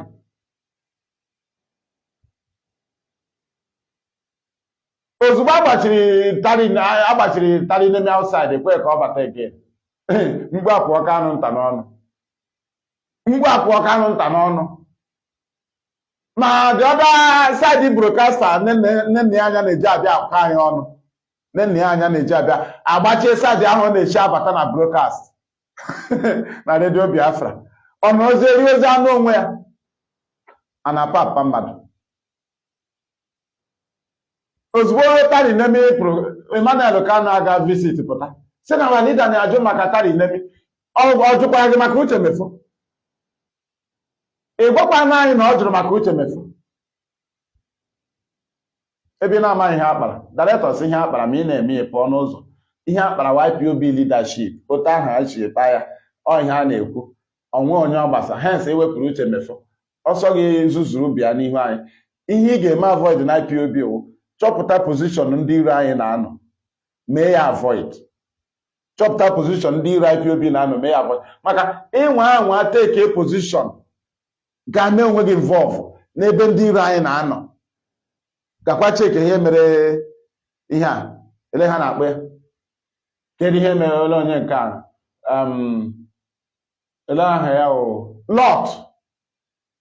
Ịma Lot mere anya ukwu.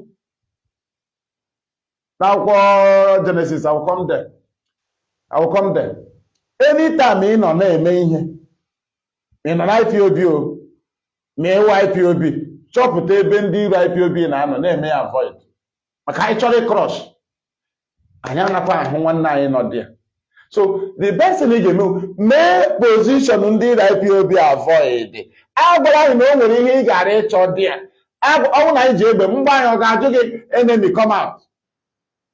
Anyị na-akọrọs ma onye ọbụla pụta n'ụzọ, pụta na position ndị iro anyị.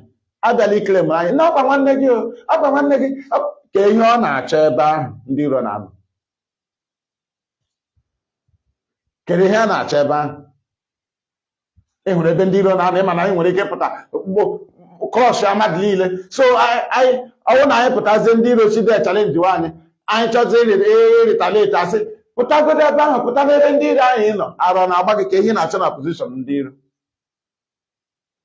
Jụkwa Lot ihe mere. Ọwụkwa nwunye Lot ka m na-ekwu. Lot n'onwe. Akwụkwọ Genesis chapter 13. Because na chapter 12 ka Abraham si kpọrọ Lot pụtawa. Abraham wụ lost uncle. Lot wụ nwa nwanne Abraham. Abraham wụ onye UR Iraq. Onye Iraq. Asị ya kwapụ. Na onwe ebe a ga-egosi. Now, na chapter 13, Bible says that and their substance grew high, that the land could not be able to bear them. And there was a strife between Abraham's husband's cattle and Lot's husband's cattle. And Abraham said to Lot, "Oh, I'm sorry with the deer, but I'm sorry if you do the akoko." And Abraham said to Lot, "Let there be no strife between me and thee, between thy husband's cattle and my husband's cat. Okay, on our chinama. When Abraham na chinama, we continue. Oh, husband. Right? We continue.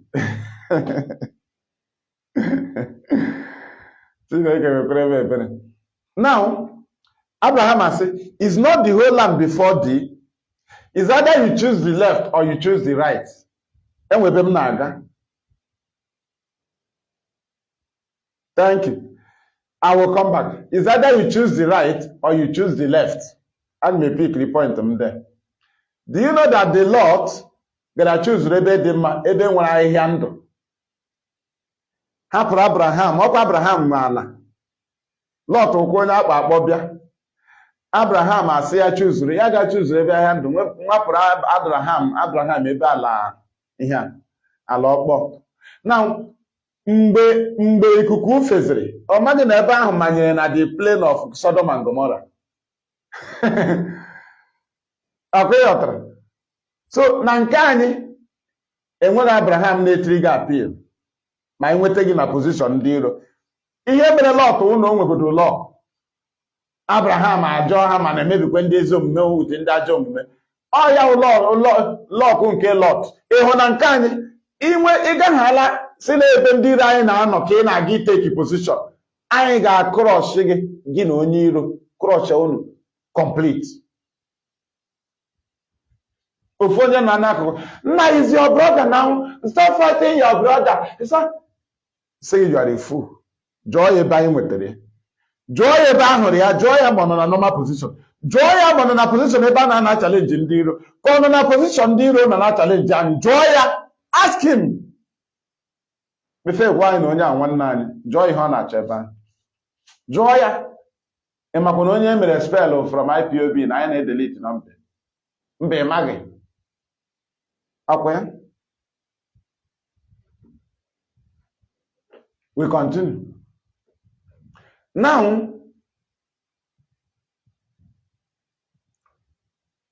when we have seen all these things, on the case of Nnamdi Kanu, we endured. Continue on self-determination. We didn't carry any gun. We didn't carry any weapon. We continued. Even as they went against their ruling and granted Nnamdi Kanu bail, we met up with bail conditions. We didn't carry any gun. We continue. Tell me, if Nnamdi Kanu did not call for armed struggle on the 11th of September, because when he saw the army on the 10th of September 2017, he may even think they are going. They will go later. Then we saw them 11. We saw them 12th. Why did Nnamdi Kanu not call for armed struggle then? They were there 13. 14, they strike. Did Nnamdi Kanu call for any gun or anything? If Nnamdi Kanu did not give order for armed struggle when his house was attacked, why are you involving in criminality? You call it armed struggle. Criminality is even different from armed struggle. Armed struggle is also different from our own self-determination. And the leader of self-determination movement, his name cannot be attached in anything armed struggle. You will avoid him. It doesn't matter how you love him. You will know that he had been in opportunity to retaliate, but he didn't do it. We only apply self-defense. We never declare war on the Nigerian state because they have already declared war on us. We can't declare war 2 times. The Nigerian state declare war on us. We apply self-defense. Do you understand the game?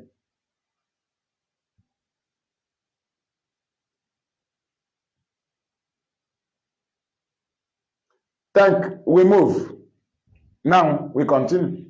We have seen these things. Now there is something I want to bring in now to see the problem of our people. This is their problem. The problem is that after we have seen all these things, they forgot that Nigeria have studied it.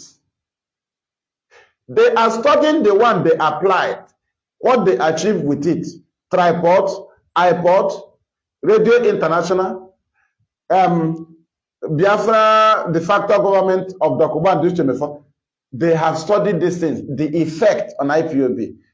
Now, they now doubled their effort. They said, okay, this second one now, we will now come with infiltrators. We will come with infiltrators. Fair, because we have tested fake radio, we have tested this one, we have tested to create faction. No way. We have even launched Okudele, another IPOB leader. No way. They launched them then. We saw all these things. Nothing is new to us. Nigeria launched another IPOB leader without our consent. His name is Okudele. Right? We saw those ones. Our people have forgotten. Now, this time around, that one, they arrest him in Lagos, Murtala Mohammed Airport, Lagos, 14th of October 2015. Now, this one now is that they went to Kenya. You see how they, they have doubled it. They have increased it. The same way our people forget to increase their, that is, how do I call it? Or is it mentality, or how do I do it? Or to tighten their brain, or to be strong in mind. Our people fail to be strong in mind. Knowing that the enemy, after failing to kill Nnamdi Kanu in Afaruku, that since that day Nnamdi Kanu reappeared in Israel, they declare war on him. That's the day they started. From that 2018 October, Nnamdi Kanu reappeared in Israel. Nigeria continued. They start employing people in different areas. From those areas, those employments, those groups, gang by gang, both politicians, both individuals, are the people that started connecting people that they will send to infiltrate IPOB. Through those groups they created, that's where they get agents. That's where they involve their politicians that will connect people to them. They started building. They now bring out special people that monitors Radio Biafra broadcasts to study, to follow up, and take it to the intelligence room where they will look into it and pick out points from there. They have been following. Now they started writing to government in the world to stop allowing Nnamdi Kanu to their country that is a terrorist, is a fugitive, is a this, is a that. These are how they increase it. They called the first one mistake. They doubled everything now, and our people did not double their mentality. They did not double their reasoning. They did not double their thought. They remained the same level they was in 2015, 2016, 2017, without knowing that the enemy have increased all their plan. They have doubled everything. And that is why many people fail. They plotted everything, both infiltrator, both everything, both international agents monitoring Nnamdi Kanu's movement. They have spent money. They have spent money in different countries. If Nnamdi Kanu come to this country, they'll start asking him, why did you run away? Why did you jump bail? Can't you go and stand your case? That's what Nnamdi Kanu was facing. If he have 30 minutes to present Biafra issue, he will use 21 minutes to explain how his house was attacked. And 9 minutes cannot be okay to present our matter. That's the problem we are facing. He will now rush it and pick some point out. They will not allow him because the earlier minutes, he will use it to tell them that he did not jump bail. By the time he explained to their understanding to present our matter, meeting time is always up. We saw these things. They didn't stop Radio Biafra. They tried them, didn't work. This time around, they came up, both infiltrators, both everything. People that will even buy over. Those that are Radio Biafra is in their hand. They will buy you over. That one happened this time around. They now bought over media. They didn't buy over media personnel that time. Nigeria didn't do it. So it is in those groups they created Those people brought ideas. They monitor IPOB, they get their strength, they studied IPOB, they now get weak points where you can fix people so that they can attack IPOB and get what they want. They make sure they fix people there. They make sure. And these are the people that are jumping up today. But our people supposed to understand that this very last one, Nigeria made a mistake and now turned the issue of our leader as a trap to us because they cannot lose two ways. When they made mistake in Kenya, they now turn it up and say, okay, let us use it and provoke them. Because Nnamdi Kanu, they did not kill him. Their main target now is those he is leading. Because they know that the politicians are compromised. They are the only people, if it is a normal country, they are the people that will speak, irrespective of tribe. In normal country, nobody will talk about tribe. They will talk about their constitution. So Nigeria knew what British created here. Right?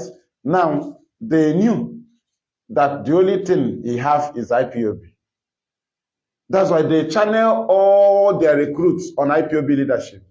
Their target is to take away the trust of the people, thereby the people will no longer take command from them. And then Nnamdi Kanu, that will be the end of Nnamdi Kanu.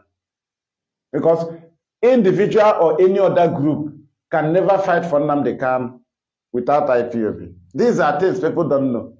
One, Nigeria cannot present your matter as a problem because Nnamdi Kanu is not leading you. In the charges against Nnamdi Kanu, your names are not mentioned.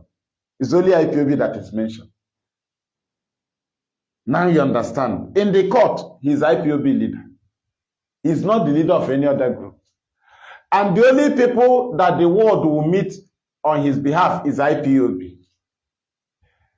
The world cannot look for anybody's address to go and ask for free Nnamdi Kanu. It doesn't matter. You must look for these people he's leading. Do you now see that the reason why they want to take power away from the leadership of IPOB and automatically it is taking power away from Nnamdi Kanu? That's why they channel all their fight on the leadership. Both blackmailing, both everything, both provocation to make them to say, let us go and sit down. Let us go and is Biafra my property? They did all these things. Do you understand? These are weapons of Nigeria. Because they knew that Nnamdi Kanu cannot be break down. You can't break him down. So you need to destroy what he kept. And if the news get to him, he will be weak. He will surrender. That's all. He will not kill himself for you. If Nnamdi Kanu is there and IPOB is destroyed, Nnamdi Kanu will have nothing to do for you. He will just surrender and go. That's their plan. That's their plan. He will not have strength to build a new one. If it is you, which one will you build? You start from scratch. Now you see why we are defending the house we built. When we were building this house of IPOB, it didn't come easy. We were carrying our dead bodies. We were fighting with one hand, building with the other hand. Go and read Nehemiah chapter 4. Read it down. Chapter 4 from verse 1. Read it down to 11. Nehemiah. You see what we passed through in building this very house. You see, even when the strength of the burden bearers decay, we consulted our God. He told us the problem. He told us that it is because of some rubbishes on the way. And we have no option then than to carry on clean up in the site and remove rubbishes so that the laborers can be moving freely in the site. These are works we did. Go and read Nehemiah. Fighting and building the wall with the other hand. Holding our sword with the other hand, while we set up watch in the cities to protect our women and children. We set up watch. Go and read Nehemiah chapter 4. Anyị na-eli ozu, anyị na-aga mọchụarị, anyị na-eleta ụmụ ndị nke anyị gbagburu agbagbu, na-arụ ụlọ IPOB na-ele anya ndị mmadụ sị m hapụ ka akwatuo. Ị na-agba ara na-etrit ndị nwe bullet wound.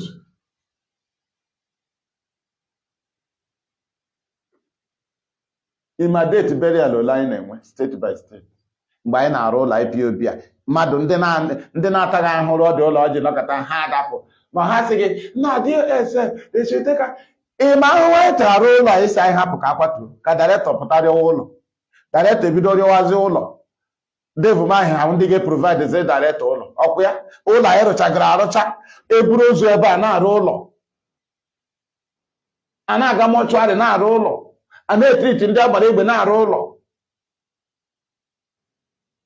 Ịnọkọtasị anyị hapụ ya. Nna do your own na our leader is na Abuja. Ebe iji diga na shovel na-egbu na foundation ụlọ. Mụnwa arụrụ ụlọ hapụ ya gawa ahịa, ngawa ọrụ m lọta m ihe na-ebe. Is only a foolish person ga-anọ hụ ndị ji ihe na-egwu n'ufu ụlọ ya, foundation ụlọ ya, ya jikere si ọ gaje ọrụ na go to Abuja. Leave Simon, our leader is in DSS. But Simon leave DSS. He's attacking the leadership, which is the house of Nnamdi Kanu. Iche na anyị amaghị ihe, iche na anyị nọkọtara bido na ya ma ihe anyị dewe. Kedu ihe gbasara gị na foundation of the struggle? Kedu ihe connectri gị with the freedom of the leader? Gwa m ma ọ gị nwa na-eme aka, gwa m ọ gị nwa bụ overseer. Kedu ihe gbasara gị? Because enemy gave you agenda. Blackmail them, take away the trust of the people. Petara na agba gọọmenti 30 May megodo ha ajụ ebuo ha. One central command. Biafraland was shut down. Protests all over the world. That's the power they wanted to take away.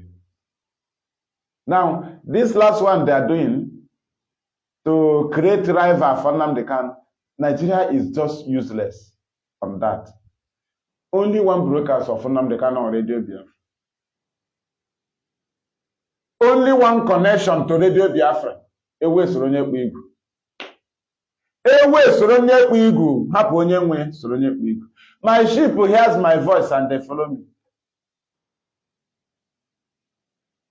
Odogwu onye ụmụ ahịa. Onye udo na onye nsogbu.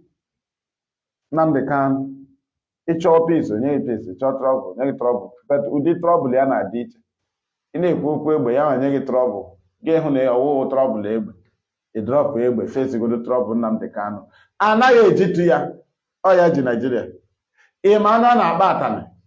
Ọnya jide ya ojide ọnya. Very, very important na ị ga-aghọta na ọgwụ anyị na ugbu a na Nigeria doubled everything. Ịghọtaghị ya. Disobedient to court order. Nke ugbu a now 2015 onwe ndị ha kpọtara for blackmailing.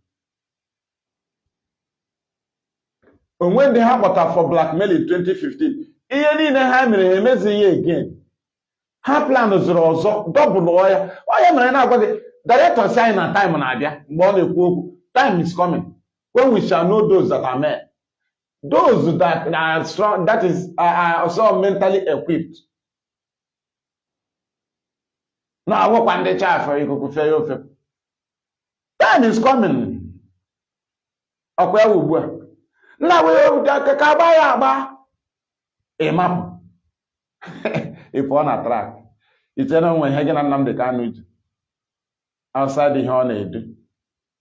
Ị na-ekreti rival. Ị na-ekreti Nnamdi Kanu rival. Onye ọ ga-awụ abịa kasị na ya na Simon ha abịakwazi ọha na eze. Now let him go and make peace with Simon. Nigerian government mgbe ọbụla m na-agbakarị over the bar. Hence all post IPOB over the bar. Over the bar. Ọnya niile ha gbara IPOB na-akpazi ọnya. Anyị ka na-akpazi ọnya ị na-ekwu okwu ọgụ. ịma ọnya ndị agbara gị nwa dị free gawa ọgụ ọnya ma ndị nke unu niile na-abịa inyere gị aka n'ọgụ agbachara ha ọnya the first thing ị ga-eme kpazie ọnya agbara ndị anyị ọnya ga-eri isi ha ndị na-esevuru Biafra ndị na-adọtara Biafra Naijiria atọ nọrọ arandụ mara na ga-ejitụwa IPOB gbazie ọnya a ga-eri isi ndị chọrọ ịdọtara Biafra so that they will start crying. Kpazie dị ọnya na ọya nwawa amamihe kpazie ọnya ndị iro ụka na-eri ihe onye mụ anya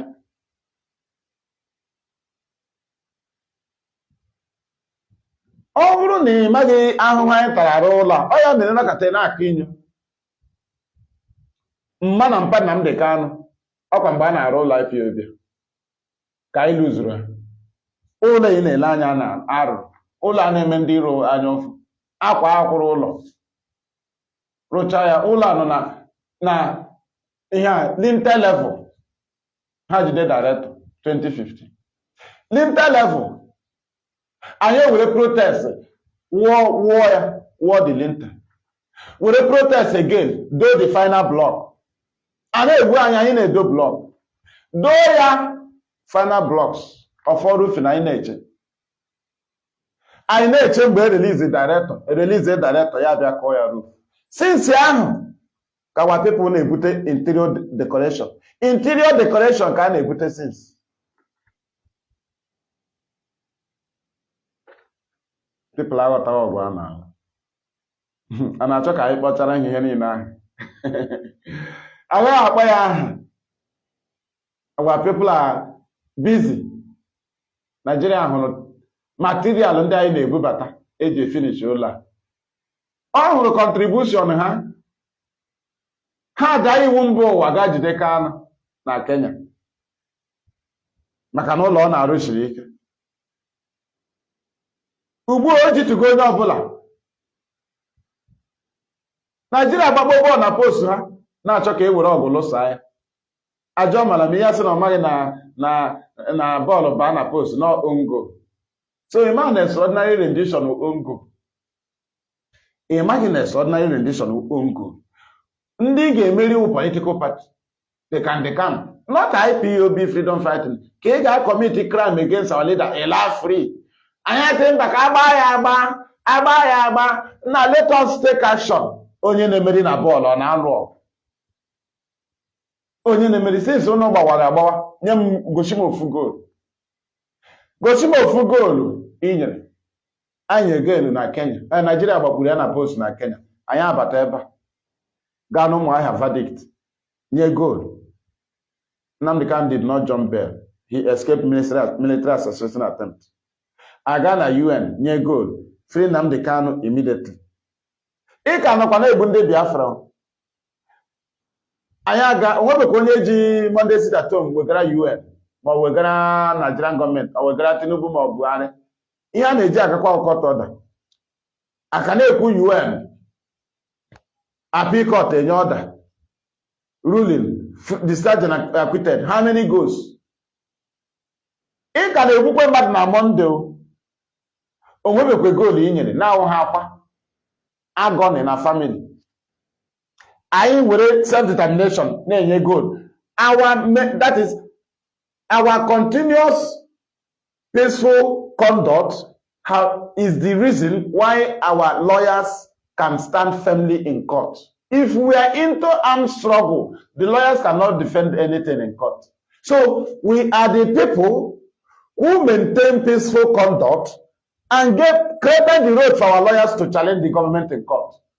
If IPOB had we deviated, even Ozokome cannot join. The lawyers cannot defend anything. So when we maintain what we agreed, the same thing that the lawyers presented in court, self-determination, they told the court that it is not an offense. And Nigeria want to turn us around and put us into criminality or armed struggle or violence so that they will not see our lawyers as fools. Did you not see how DSS finally presented their failed plan on the lawyers of Nnamdi Kanu? The other day they made a tweet against Barrister Maxwell Oba, Are you not aware? That was their plan. It failed. They wanted to call IPOB lawyers terrorists. They wanted to say they will not be coming to court. But IPOB maintained peaceful approach. That's why they can be allowed to see Nnamdi Kanu. When the Bintanyako ruled that our people will be visiting Nnamdi Kanu, both family, DSS believe that they can use criminality and stop them from coming. They believe that they can instigate what the reason why they will stop them. And DSS has in mind also to dismantle Nnamdi Kanu from DSS through the criminality of infiltrators. Because they wanted to break a news, to bring up a propaganda breaking news that through their intelligence unit in Force Headquarters Abuja, that they discovered that over 200 ESN have come into Abuja and standing ready to attack DSS and rescue their and take away their prescribed leader. That's how they would say it. It was their plan. So that when this news will come up, they will not tell the world that they have dismantled Nnamdi Kanu from DSS facility and kept him in a very safe place that will not be made known for now until the ESN that are in Abuja, all of them is being captured. And by then, they will keep Nnamdi Kanu where the lawyers cannot see him. That time they told them, I want to see fire. I want to see ESN. We must equip our men to free our leader, as if ESN have a duty on freeing Nnamdi Kanu. If ESN have duty, why do we call lawyers? Will ESN take action in Biafraland and free Nnamdi Kanu in Abuja? If ESN is involved, they will go to DSS. So ESN cannot act in Biafraland and tell you they are freeing Nnamdi Kanu. It is cowardice. So ESN cannot be involved. ESN cannot be involved. That's why we call lawyers. That's why some criminal will use the name of ESN to collect money from you and tell you, our men will free Nnamdi Kanu. You are a thief. ESN in Biafraland will take action in Biafraland and then Nnamdi Kanu will be free and you are very foolish. Why can't you go to Abuja? Our leader said we need to create the scenario of Yemen, scenario of Syria, scenario of Somalia in the northern part of the damnable Republic of the Zoo, not in Biafraland. And you want to create it here. Because the Nigerian government want to use us and equalize the goals. They want us to score own goal. They want us to score own goal like them. Because we that knew that the more we move, the more we score Nigeria. The more we move in the case, the more we score Nigeria. So, having known that we are winning them with the multiple goals, what else did we apply? We apply defense. We apply defense. We are not going to make any changes, anyhow changes. Rather, we apply defense. Victory has been secured already. If you fight, they will cancel the match. Your goals also will be cancelled.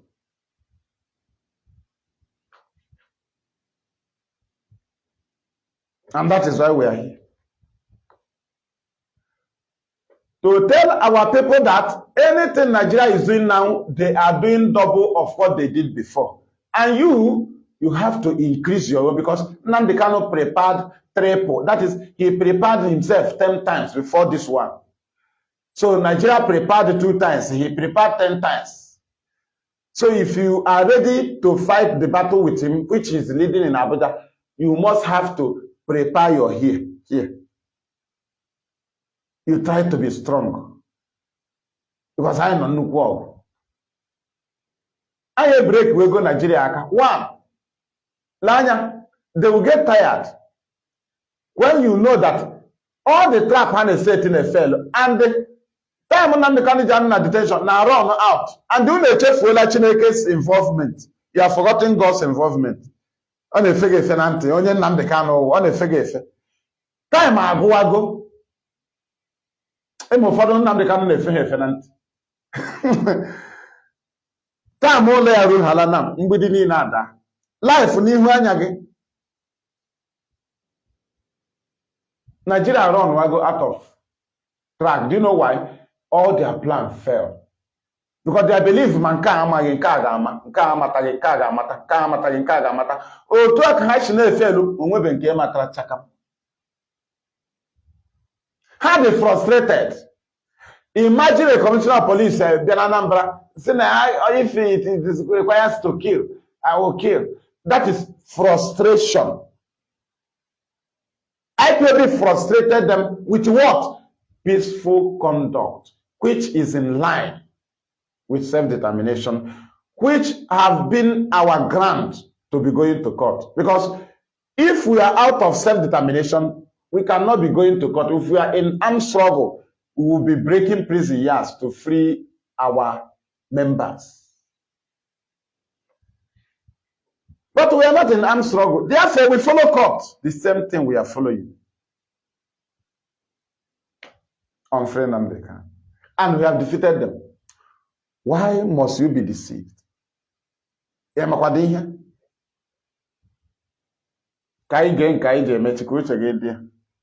Adam program up.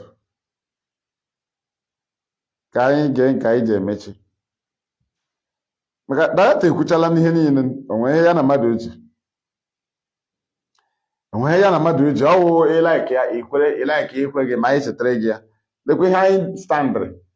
Ihe a ka ị ga-eji amata na director wụ final. Mgbe ọbụla ihe ọ gachara pụta ihe a ka ọ na-agwa gị. Ọ gị maka na-ekwuzi nna na onye a mere m I was provoked. Director aghọta m ihe a na-eme mgbe ahụ. So I was told director, you know, we love you. You love him, you left IPOB. Listen to your stupidity. Indigenous people of Biafra, we are IPOB under one central command, under one leadership, under one directorate, under one coordination all over the world. There is only one. Only one. The indigenous people of Biafra. We are aware now. They want to establish fake groups. They want to deceive you. They want to cheat you. Some idiots may answer IPOB, but you must understand they're not one of us. It is the same thing as Boko Haram wearing police army uniform to go and kill people. These people are not part of us and can never ever be. Oh, now we are autopilot under IPOB. We are under autopilot IPOB. Nnamdi Kanu is our leader. When he come out, we will know who is right. In Abara, under one central command, under one leadership, under one directorate, under one coordination all over the world, under one. If we had done one now, all game is wrong. In other somewhere, now we are fighting for a leader. We are fighting on our own. Everybody is fighting. Free our leader. Do your own. We are doing it. You are a fool. He said, under one central command, under one leadership, under one directorate, under one coordination, not in Omaya, all over the world. One radio, everything. Mother saying no more boss and what also. Can you go no were anya na Hausa na Bamba e with a fake group. Now that's fun how IPOB. Two of us. All we hear them. Now you are IPOB. I use an IPOB. I know what mgbe esi na ị ga-use aha IPOB means na ewoghị ya. Ị ga-enwe ihe si na a ga-use aha ya. So aha gị bụ Okechukwu na esi na ị ga-use aha Okechukwu aga. Ọ ya na wụrụ aha gị. If it is your name, when we are covering them, I get used with IPOB means no aha gị. Maka ndị IPOB aga anọkọta sị na anyị ga-eji aha IPOB ikwu okwu na asị. Ekwuchi okwu agwa gị na IPOB ikwu. Ọwụ aha IPOB ikwu. So unu asị na unu ga-eji wezi aha IPOB means na ọwụ iwu ya.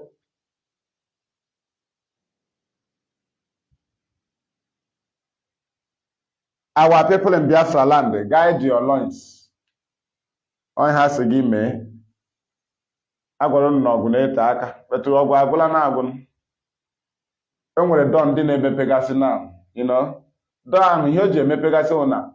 ọwụ na obi dị ndị iro mma dọ ndị hụrụ na-emepe na ha dịgo frustrated and ha emechago apply otu aka ụzọ ọ ga na-emepe areas niile ma ebe ndị ha jụrụ ajụ before ọ ga-emepeta ha emechala apply strategy any delay ha na-eme nwere ihe ha planụ so ha emego apply strategy by strategy mee nka even mecha chọọ ime director surgery out of our knowledge ihe ndị a niile a ga-eme emechaa ya bit unu fine mee bit unu they surrender so ha ọ ga-abịa izi ha surrender eme allow doctor ya ahụ ya right mee examine so nke ọbụla ha bịara a block ha fight them tele nke ahụ bụ ha weta ọzọ mgbe strategy nke ahụ gụrụ they surrender that one ebidokwa till anyị finish ha agbọcha director maka time to negotiate in freedom fighting time director nọ after mere na court immediate round table ya ọgwazie gị na ebe a ga-ana eme ya na aga nọ na UN ọ na aga na ebe dị otu a but Nigeria use time ahụ na-atazi director ahụfụ na-provoke ya mgbe ọ kwesịrị ịkpacha at least wanyetụ ha ji side na-ereghe ere wanyetụ ha ji na-ereghe ere side na-ereghe ọkụ ha mechie na-emebi ihe niile nke ahụ ma ji ire ọkụ ma nke dị mma onwe ka a na-awara ha na onwe ka a na-awara gị mgbe odogwu mere na kọt ọ gwara unu ka ọ merigo o ji anya ya hụ mgbe akụnụ bidoziri ịta ya ahụ taịm ndị ma ihe na-eje negotiate ebe ma ka not join this man ibido tawe ya ahụ filo na ị ga-ebu ya allegation ị ga-ejidu Nnamdi Kanu with election Nigeria ayo na-eme election IPOB amịa mịpụ ya kpudo INEC IPOB a chọrọ ka o kpudo ama na anyị mụ anya na oke a na-eri ihe onye mụ anya ha die ndị ọrụ ha na-eti no election in Biafraland no election if you come out you die no election there will be no flight zone there will be no movement we'll mount a war fighter there will be warship government agent. They started putting poster. No election in Biafraland. You free Nnamdi Kanu. No election. You give Biafra referendum. Lekwa akụkọ onye ji egbe na-akpọ referendum. Referendum ijide egbe epube na track. Do you understand? Ijide egbe ga na-ayọ free Nnamdi Kanu. Ọ wee gawa DSS. Mgbe mmadụ ji egbe na-asị, demonstrate our leader. If not, sit at home. Ewe coward. Were egbe gị gawa Abuja.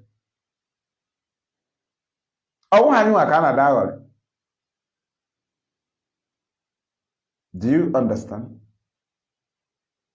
Election ejide gị Nnamdi Kanu.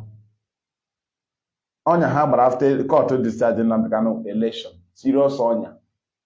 Kedu onye election jidere? INEC. Ka o jidere INEC ka Peter Obi mere agawazie court. Maka IPOB apụgo n'ụzọ ya ahụ ụzọ. Peter Obi ahụ ụzọ. Ọwụ na anyị apụghị n'ụzọ anyị akpazighị ọnya ndị iro na election ọwụ na IPOB akpazighị ya ọ kara ikpute anyị ndị ochie a ga-amerịkwa chọọ ihe ọzọ ha ga na-akọba na otu a ka ha si megide ihe metere IPOB Global Terrorism Index report go and ask Soto pilot that committed it ma o nwere any of them that was against it? No. Without knowing that all na happy and not getting with onye ọbụla nwe Biafra. The same IPOB enwe mgbe anyị welitere egbe kpam. Anyị follow normal proceeding IPOB na-eche alụ ọgụ. Follow ihe ha degharịa ihe ha kwuru. Megharịa decision. Write up page of ha dere ụbọchị a. Ha kwukwere ya. Na ndị etiela aha IPOB bịa nyochaa ya. Hụ na IPOB eme ha. Ya wepụ aha ya. Ha wepụ aha IPOB. Anyị ọgbara egbe. Ndị ahụ committee that man IPOB mega. Did they cry? Did they make campaign and say no? Oh, Nnamdi Kanu is involved. No, we are fighting for his freedom. They should remove this. It's true, we are not with IPOB, but they were rejoicing because their plan have worked. They don't know that IPOB will fight in normal way. That it will be removed. They that committed it on Monday, that government used as an evidence and submitted. Why did they not fight it? I think they said the IPOB autopilot, but when it was published, they dodged. Thank you. Thank you, my sister. So that is it. And that's how we have been moving. When election boycott did not work, what else did they use? They called Eberima again to tell them when they started killing us in Lagos, destroying our things in Lagos. They told them to say, we are going to Lagos. We will send men to Lagos. What news again? They said IPOB should stop coming to Lagos. They should not come to Lagos. That topic came. What channel was it created? They created it again. Nigerian Army now came and gave the result. We knew it had failed. But they always come up with their plan, even if it is failed. Then what the Nigerian Army said? That we are warning IPOB to stay away from Tinubu's inauguration. Now you see, when election boycott fell, no election fell because they did not call for boycott. Boycott is legal. When election, no election fell, they used the perimeter again to call for Lagos. They say, SND have been arrested. Oh, IPOB should not come to Lagos. They wanted to instigate it and said that IPOB want to come and they install P2B. They said they will inaugurate P2B that Tinubu did not win. Imagine Nigerian Army warning IPOB against any violence, against attack on Tinubu's inauguration. Ask yourself, do you think it was a gossip? This is part of the executive plan, but it didn't work. And mind you, that this government, this INEC government now, because this is INEC government, not the government of the people. You know, some people, when they have something to post about Tinubu, they will be afraid. What is their fear? Now let us see if he free Nnamdi. You are just dreaming. Onya, what is his business with free Nnamdi? His government should obey court order. They should not inherit the same nonsense. Simple. Not to Tinubu's court order. Not Yoruba's court order. You can see Yoruba man, they say, they're not begging us. As if Tinubu is Yoruba president. Is he not Nigerian president anymore? Tinubu should obey court order, his government. Not Tinubu should obey Tinubu order. There's nothing like executive order on a discharged and acquitted man. Where executive order can be honored is on will be on a convict, either a high-term jail, a condemned criminal CC or lifer, or even awaiting trial. You can look for government pardon. Not a discharged man. Nnamdi is not a Kobo that is living under the grace of amnesty. There's nothing like amnesty on the case of Nnamdi. Where you will bring in all this, Tinubu should give, Tinubu do this, Tinubu free him,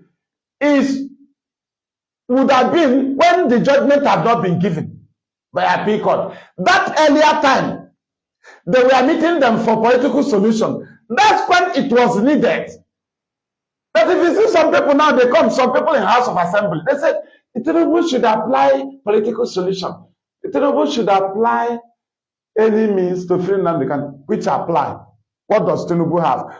The same constitution that made him president is the constitution that created appeal court. Appeal court power is greater than the executive power.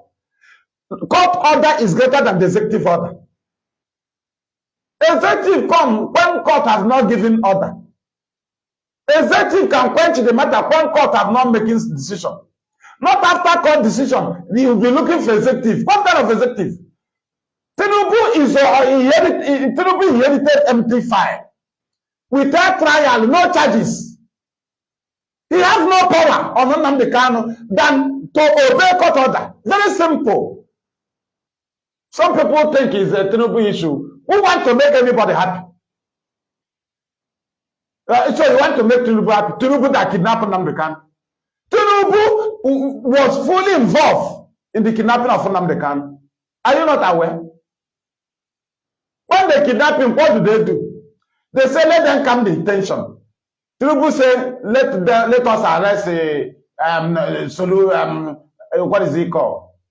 Sunday Igboho. Let us see if it can be balanced. They will be saying it is tribal. So let us do it. Let it not be tribal. Is that not what Tinubu said? Is it not Tinubu that told them to free Sunday Igboho? Let him come and talk Oduduwa again.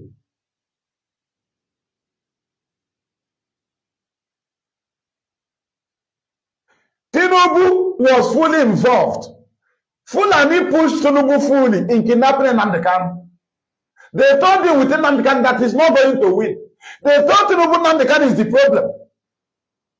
That's why Tinubu worked with Hope Uzodinma and Dave Umahi very well. These two governors are the people that connected the other governors from the east that joined in kidnapping Nnamdi Kanu. Fulani handed the issue of Nnamdi Kanu over to Tinubu, telling him that Nnamdi Kanu will block him from becoming president. It has him Tinubu Bioma. As again, people will have defeated in court. Time how I say that director time on detention go expire. In or choose or you die. It's just go yourself into it's just go Mama Daura. It's just go back here in Keno Chibuari. It's just go Buari. Man of that, okay, in a mere. Okay, you want to entice people. That's why after Nnamdi Kanu defeated Buhari government, they say, okay, Tinubu, you that they kidnap Nnamdi Kanu, we are leaving the case for you. They told him to handle this matter. Tinubu championed the kidnapping of Nnamdi Kanu. Two Hope Uzodinma and the devil man.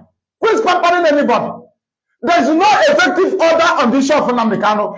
Effective order can come if he's a convict. Then you look for government pardon. There's nothing like pardon. No pardon of any individual. We don't ask for any individual's order to be obeyed. Rather than the government order. Only government order. Nnamdi Kanu have case with federal government of Nigeria.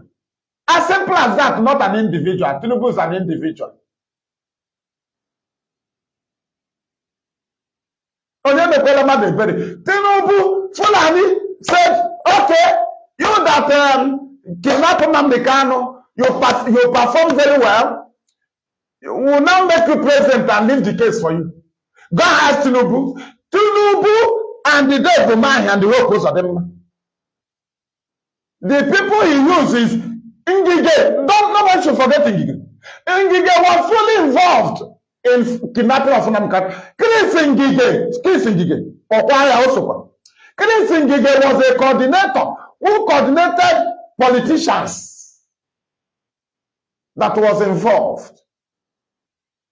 Both those with the private jet, but Ngige was the coordinator.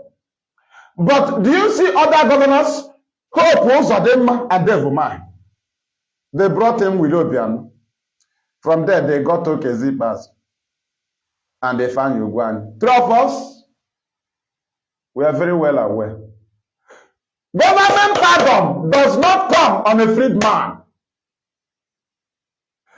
Those who looking for Tinubu to pamper him, is a lie. Tinubu kidnapped Nnamdi Kanu. Fulani said, we will leave the case for you. Tinubu, you are inheriting empty file. You don't have power on Nnamdi Kanu. His date of staying there will expire. His God will crush you. You know Buhari is dead. Who killed Buhari? The God of Nnamdi Kanu. So not every one of you is aware that Abba Kyari, how far? You are aware of Esa Funtua. You are aware of Mama Daura. And the other ones you didn't announce. You are aware of Atahiru, how banditry killed him. Army chief. He was in charge of a 2 division in Enugu. He piloted Patron Dance. He was also in charge of Obibo massacre. He also masterminded Olu massacre by Hope Uzodinma. Atahiru. They shoot him down from plane. Kaduna. Yoruba people are pushing you to block the God of Nnamdi Kanu. He will crush you. You don't have any matter in this. Just that you are involved in the kidnapping. So you need to leave him. How do you leave him? Obey court order, not in your order. Obey court order. You don't have any order on a freed man.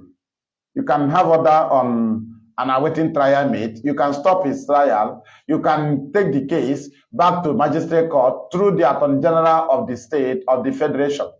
State or federation, according to the case.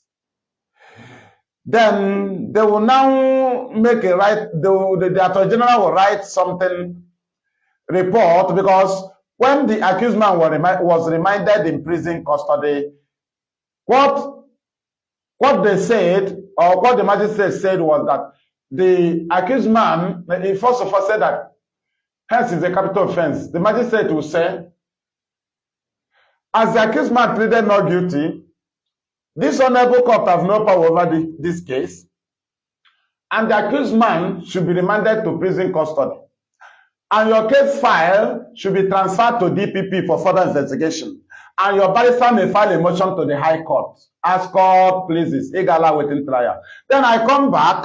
Now, if the state finally involved in the matter, remember there is something magistrate said.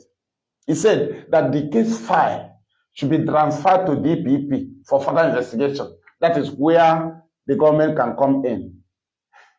When the Attorney General that is interested in the case of something that he should dissolve the case, what Attorney General will now do is that he will now write again, because the court said that the court was not okay with the police investigation. Then the final investigation must come from the Attorney General, from the Ministry of Justice, right? Now, when they have finished their investigation, they will now write again, what are they going to give as a report to the magistrate, because they will no longer go to High Court. If the case is in High Court, they will write the same thing. It is called no case to answer. He cannot give executive power, he will be released. No. They will amend the charge.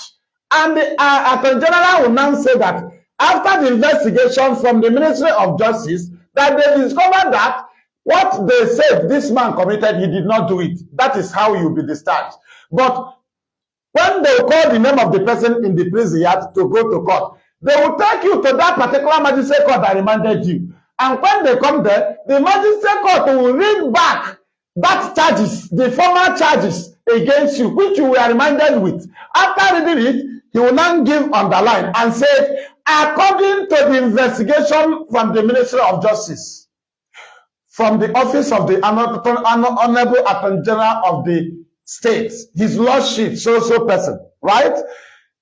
Which, you know, you now read the Constitution, where the Constitution said that the Honorable Attorney General of the state has every right to discharge any case from his honorable office. And after all this, he said, the accused man is hereby discharged and acquitted. That is no case to answer. But not on the issue of Nnamdi Kanu. He has been discharged and acquitted. There is nothing like any effective power. People should correct their mindset. Nothing like executive power than the executive to respect their country and obey a court order which is more superior than the pronouncement of the executive.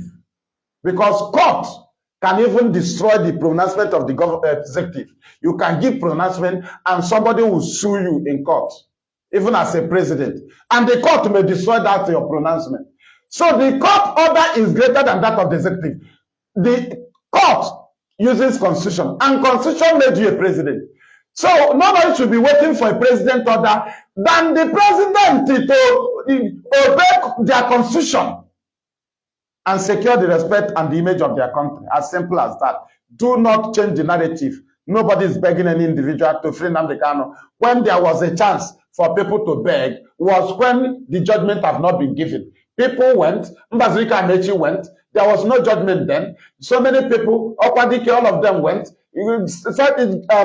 Traditional rulers and religious leaders, they went for political solution. So many people asked for political solution. They said he will face the trial. He will defend himself. After defending himself and the court discharged him, what else are you calling political solution for? In short, again, mmadụ dị ọkụ na house or say political solution on a case the charge and acquitted. Ele mmadụ mere ndị mmadụ. Which kind of executive power? Now, executive power. Nobody should take the honor that belongs to our God. Our God gave Nnamdi kind of victory. Which kind of executive power? Executive to take the honor of our God who destroyed Nigeria in their court cannot be an executive. And I'm the one who could free him.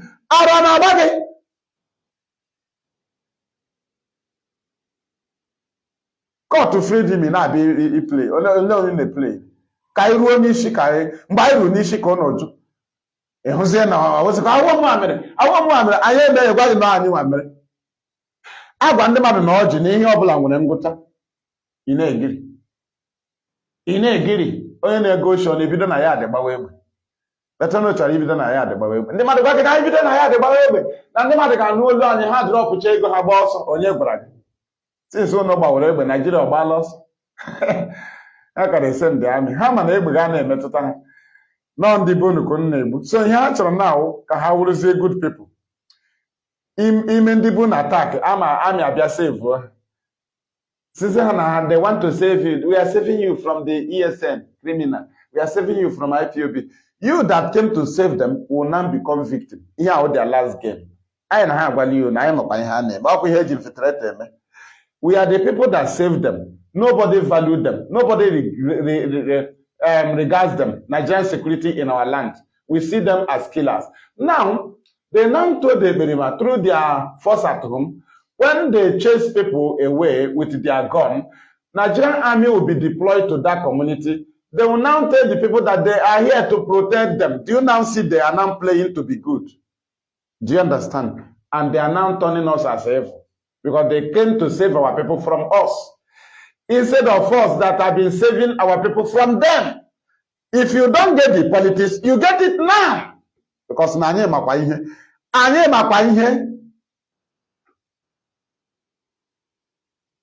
Ebe anyị na-ejighị egbe ma anyị ejighị amamihe ma na anyị lara n'iyi.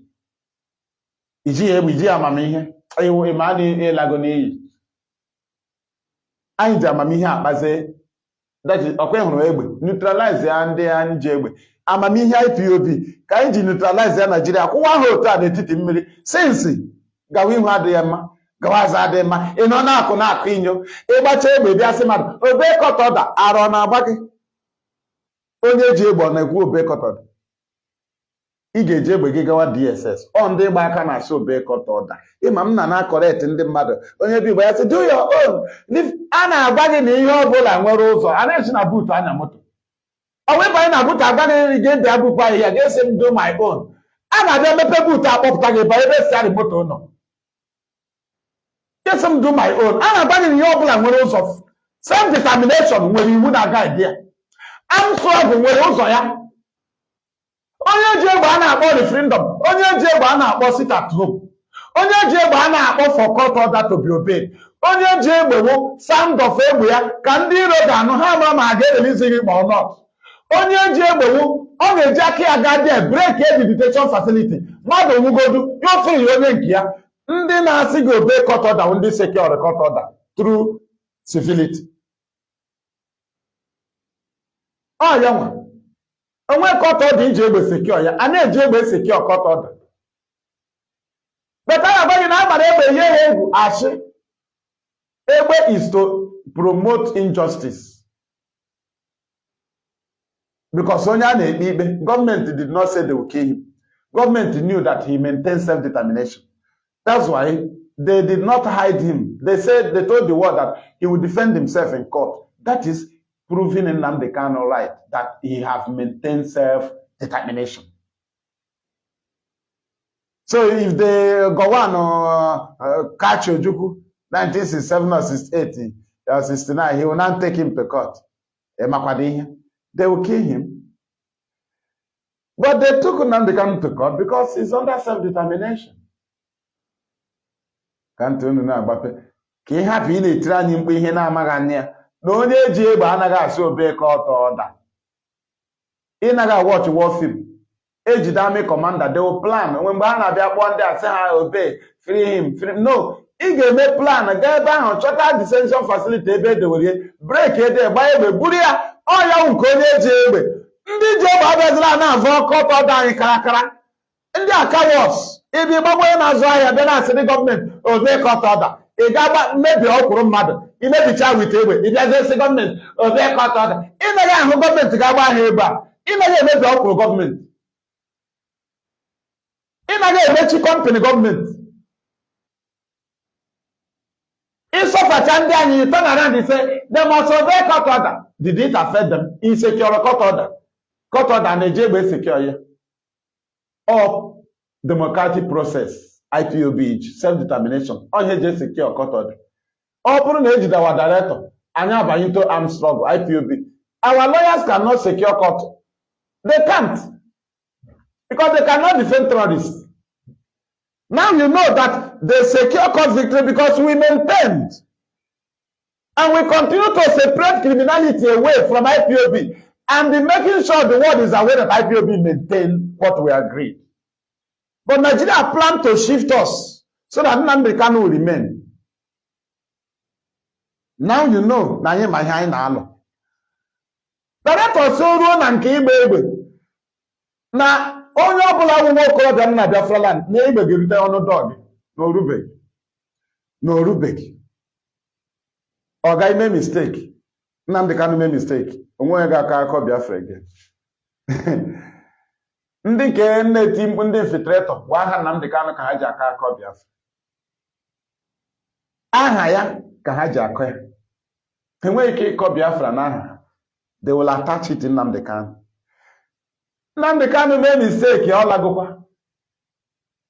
Ma ị ga-enwenwu ndidi. Anyị asị gị na ewosabụ ịnọọjị na o nwere ihe anyị na-achụ. Anyị akwatuola mgbidi dị iche iche. Ndị nke ha na-ere ezi na ị ga-ahụ ihe echi Nnamdi Kanu ga-eme ha. Ị ga-ahụ ihe echi Nnamdi Kanu ga-eme ha. Just remain on the lane. Line a kwụrụ ndị a nọ na lane adapụla. Anyị ji mmadụ n'ala anyị na-egiri. Do you understand? Our leader must be freed. Ihe niile anyị na-ahụ ugbu anyị ahụla ya before. Kama ha mere ha dọblụrụ ihe niile. Amakwa na anyị dọblụrụ ume anyị, dọblụ echiche anyị, dọblụ nghọta anyị. You know, ha chere ọ naanị ha na-akwado. No, we don't prepare, only Nigeria prepare. Mad people. They are keeping our leader while IPOB is opening Radio Biafra. Different community. Ask yourself, why? So Nnamdi Kanu told people about Radio Biafra. So people can handle it in his absence. In Ajikwado Nwegi, ịmaghị na ọ Radio Biafra wa IPOB. Ndị ọbụla ọ nọ n'aka wa IPOB. Ndị ọbụla ọ nọ n'aka ndị ha na Nnamdi Kanu nọ. Ndị ọbụla Radio Biafra nọ n'aka ọ ha na Nnamdi Kanu nọ. Radio Biafra Nnamdi Kanu, IPOB Nnamdi Kanu, Nnamdi Kanu wa IPOB, Nnamdi Kanu Radio Biafra. Ma ịmaghị ụzọ, ma ịmaghị adreesị Nnamdi Kanu, chọrọ ya gaa na Radio Biafra. Ọ ya nwe adreesị Nnamdi Kanu ma ịmaghị. Ị na-aja nna amaghị ebe m na-eso eso. I don't know who to follow. Ịmaghị adreesị Nnamdi Kanu, ịmaghị ụlọ ya. Ụlọ ya Radio Biafra. Kedu onye ji Radio Biafra? IPOB. N'ọnụ jinu, ansa agwụla. Onye ọbụla ajụ gị, nna amaghị onye m na-eso eso, ejụọ ya kedu onye wu Radio Biafra? Nnamdi Kanu. Ọhịa na-akpọ ya nwoke Radio Biafra. Ị chọọ n'ebe Radio Biafra nọ, ma na-ebe Nnamdi Kanu nọ.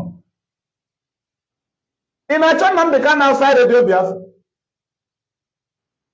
Ọhịa chọrọ ime. Ị na-ajụ m onye ị ga-eso eso. Ị maghị ihe nwere Radio Biafra. Ị maghị Biafra TV. Ngwa soro m echi m gbawa ara gị soro m gawa. Ebe ị ma na people ga na-adapụ, but Radio Biafra remains. Ebe a nke ị ga-ahụ Kanu. Ị ga-eso individual a ga-adapụ echi. Dapụ pụọ echi, zuzuru pụọ. Mgbe ahụ ọ confuse go gị. Ị laa n'iyi. Soro Radio Biafra. Na ebe a nke a na-esi achọ agaghị adị Nnamdi Kanu. Ebe a nke a na-esi ahụ Nnamdi Kanu. Ebe a nke a na-esi anụ from Nnamdi Kanu. Ọ na Radio Biafra ya wa adreesị Nnamdi Kanu. Adịzịla ajụ mmadụ ebe e na-eshi. Onye jụọ gị, na amaghị onye a na-ese esi, amaghị m na-ara adị. Ị gwa ya pụọ n'ụzọ, ma ọ maghị Radio Biafra, ya shi n'ụzọ pụọ. ele ebe ọ nụrụ olu Nnamdi Kanu redio Biafra gaa na redio Biafra ị bịa nọ n'akụkụ na-akụ inyo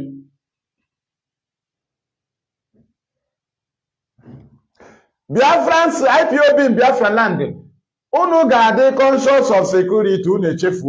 Unu echefuola gị na mmadụ adịzila eso na-aga n'ụzọ onye ahụ a ga-eyuzu ya ga-eyuzu gị direct moto free ọ bakwara uru bata ana m agbamata ya ihe free machine free ma inwe ihe ọgbụgba ya hụ na o nwere ebe ndị na-aga ịchọọ sports bicycle zụrụ anyị nwekwara ya ihe ndị a niile dị mkpa ịchọọ ịzụrụ ma ya gaa ṅụọ ọ maka enye gị egbe sị anyị nye gị egbe na-aga ịga were na ọ na-abịa palọ ọ dụta ya na-agba egbe ị maghị na ị nọ ọgụ dadị itekiri otu onwe orientation ị na-enye nwunye gị ma ọ lakigodo Biafra gwa ya orientation ahụ nke ga-esevu ndụ gị gwa ya ebe ọ ga-akọntrolu nwa ọnụ ya gwa ya adịzila prezentị enyi gị nwaanyị ka ndị mmadụ mata ya ọ dị flexible onye iro ga-esi n'aka ya enweta gị adịzila eme ka amụrụ gị na ya na-anọ stedi adịzila eme ka a na-enweta gị ofu ebe stedi na-achọghara gị ebe enweta gị ejideghala gị wengị na delik ọhịa IPOB iji na-agwụrụ unu anyị ga-adị kiafụl ebe a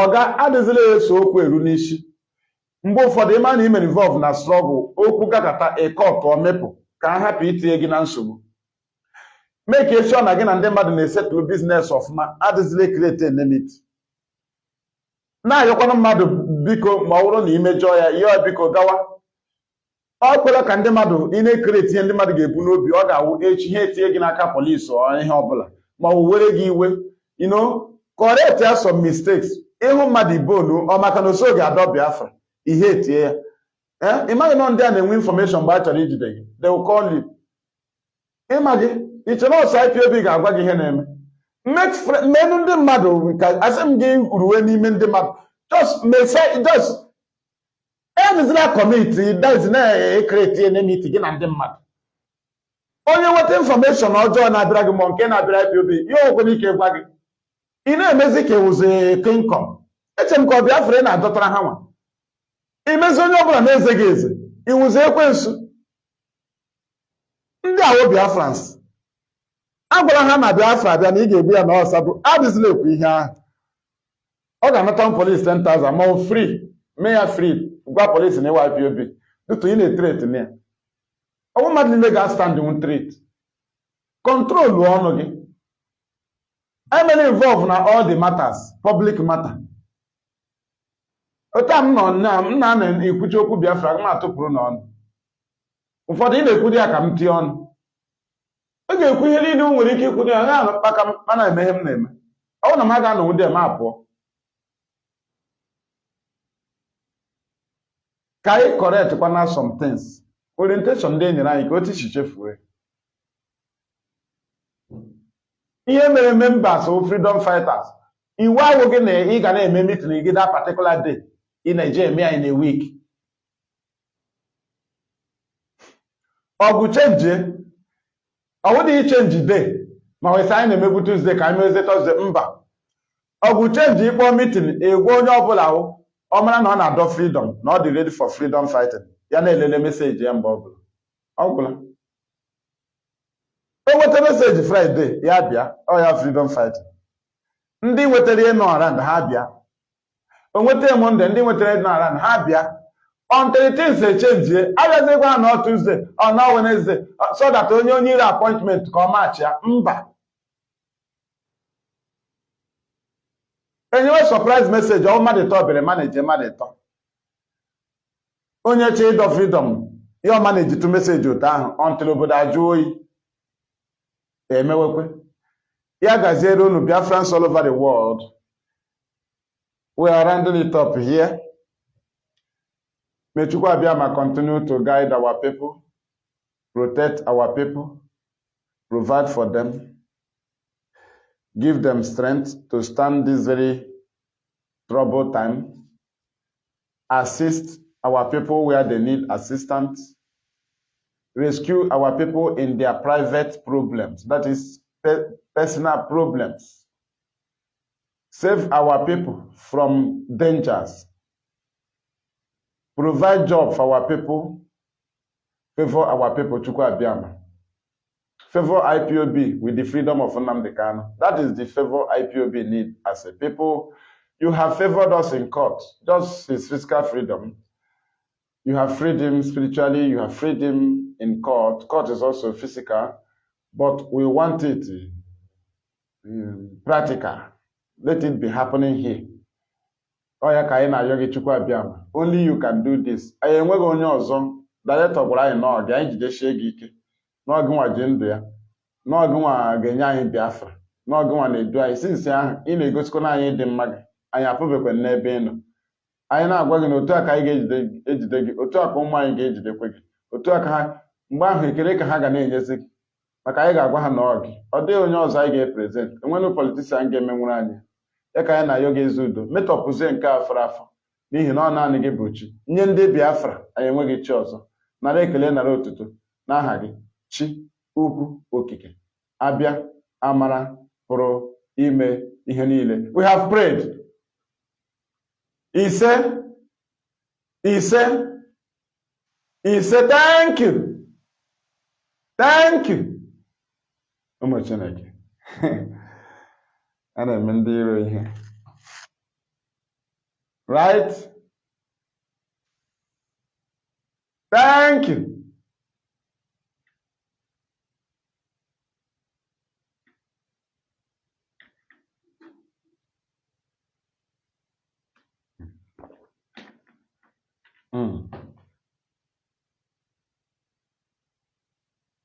Thank you.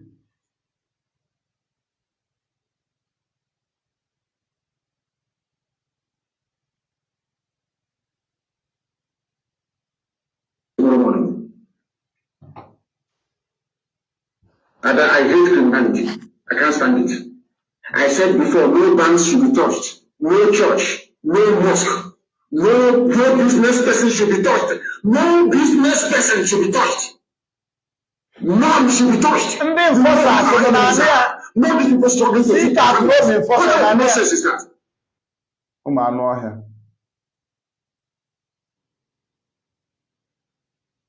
We cannot touch people who have done nothing to us. That's not how we roll. Do not touch people doing their legitimate businesses regardless of where they come from. You cannot touch them. Please. So when something happens, we can investigate very quickly and find out. If not that we know who we are, do you think we would have found out that it was Mungubo and Britain that killed Ahmed Kula in a way to make it appear as if it is IPOB so they can start killing our people? You don't understand? Thank you. From me, fearless IPOB evangelist Mazi Maduabuchi Nwachukwu. I'm from here, our homeland radio Biafra in Biafraland. It is good evening. Thank you, my sister, Princess. Thank you.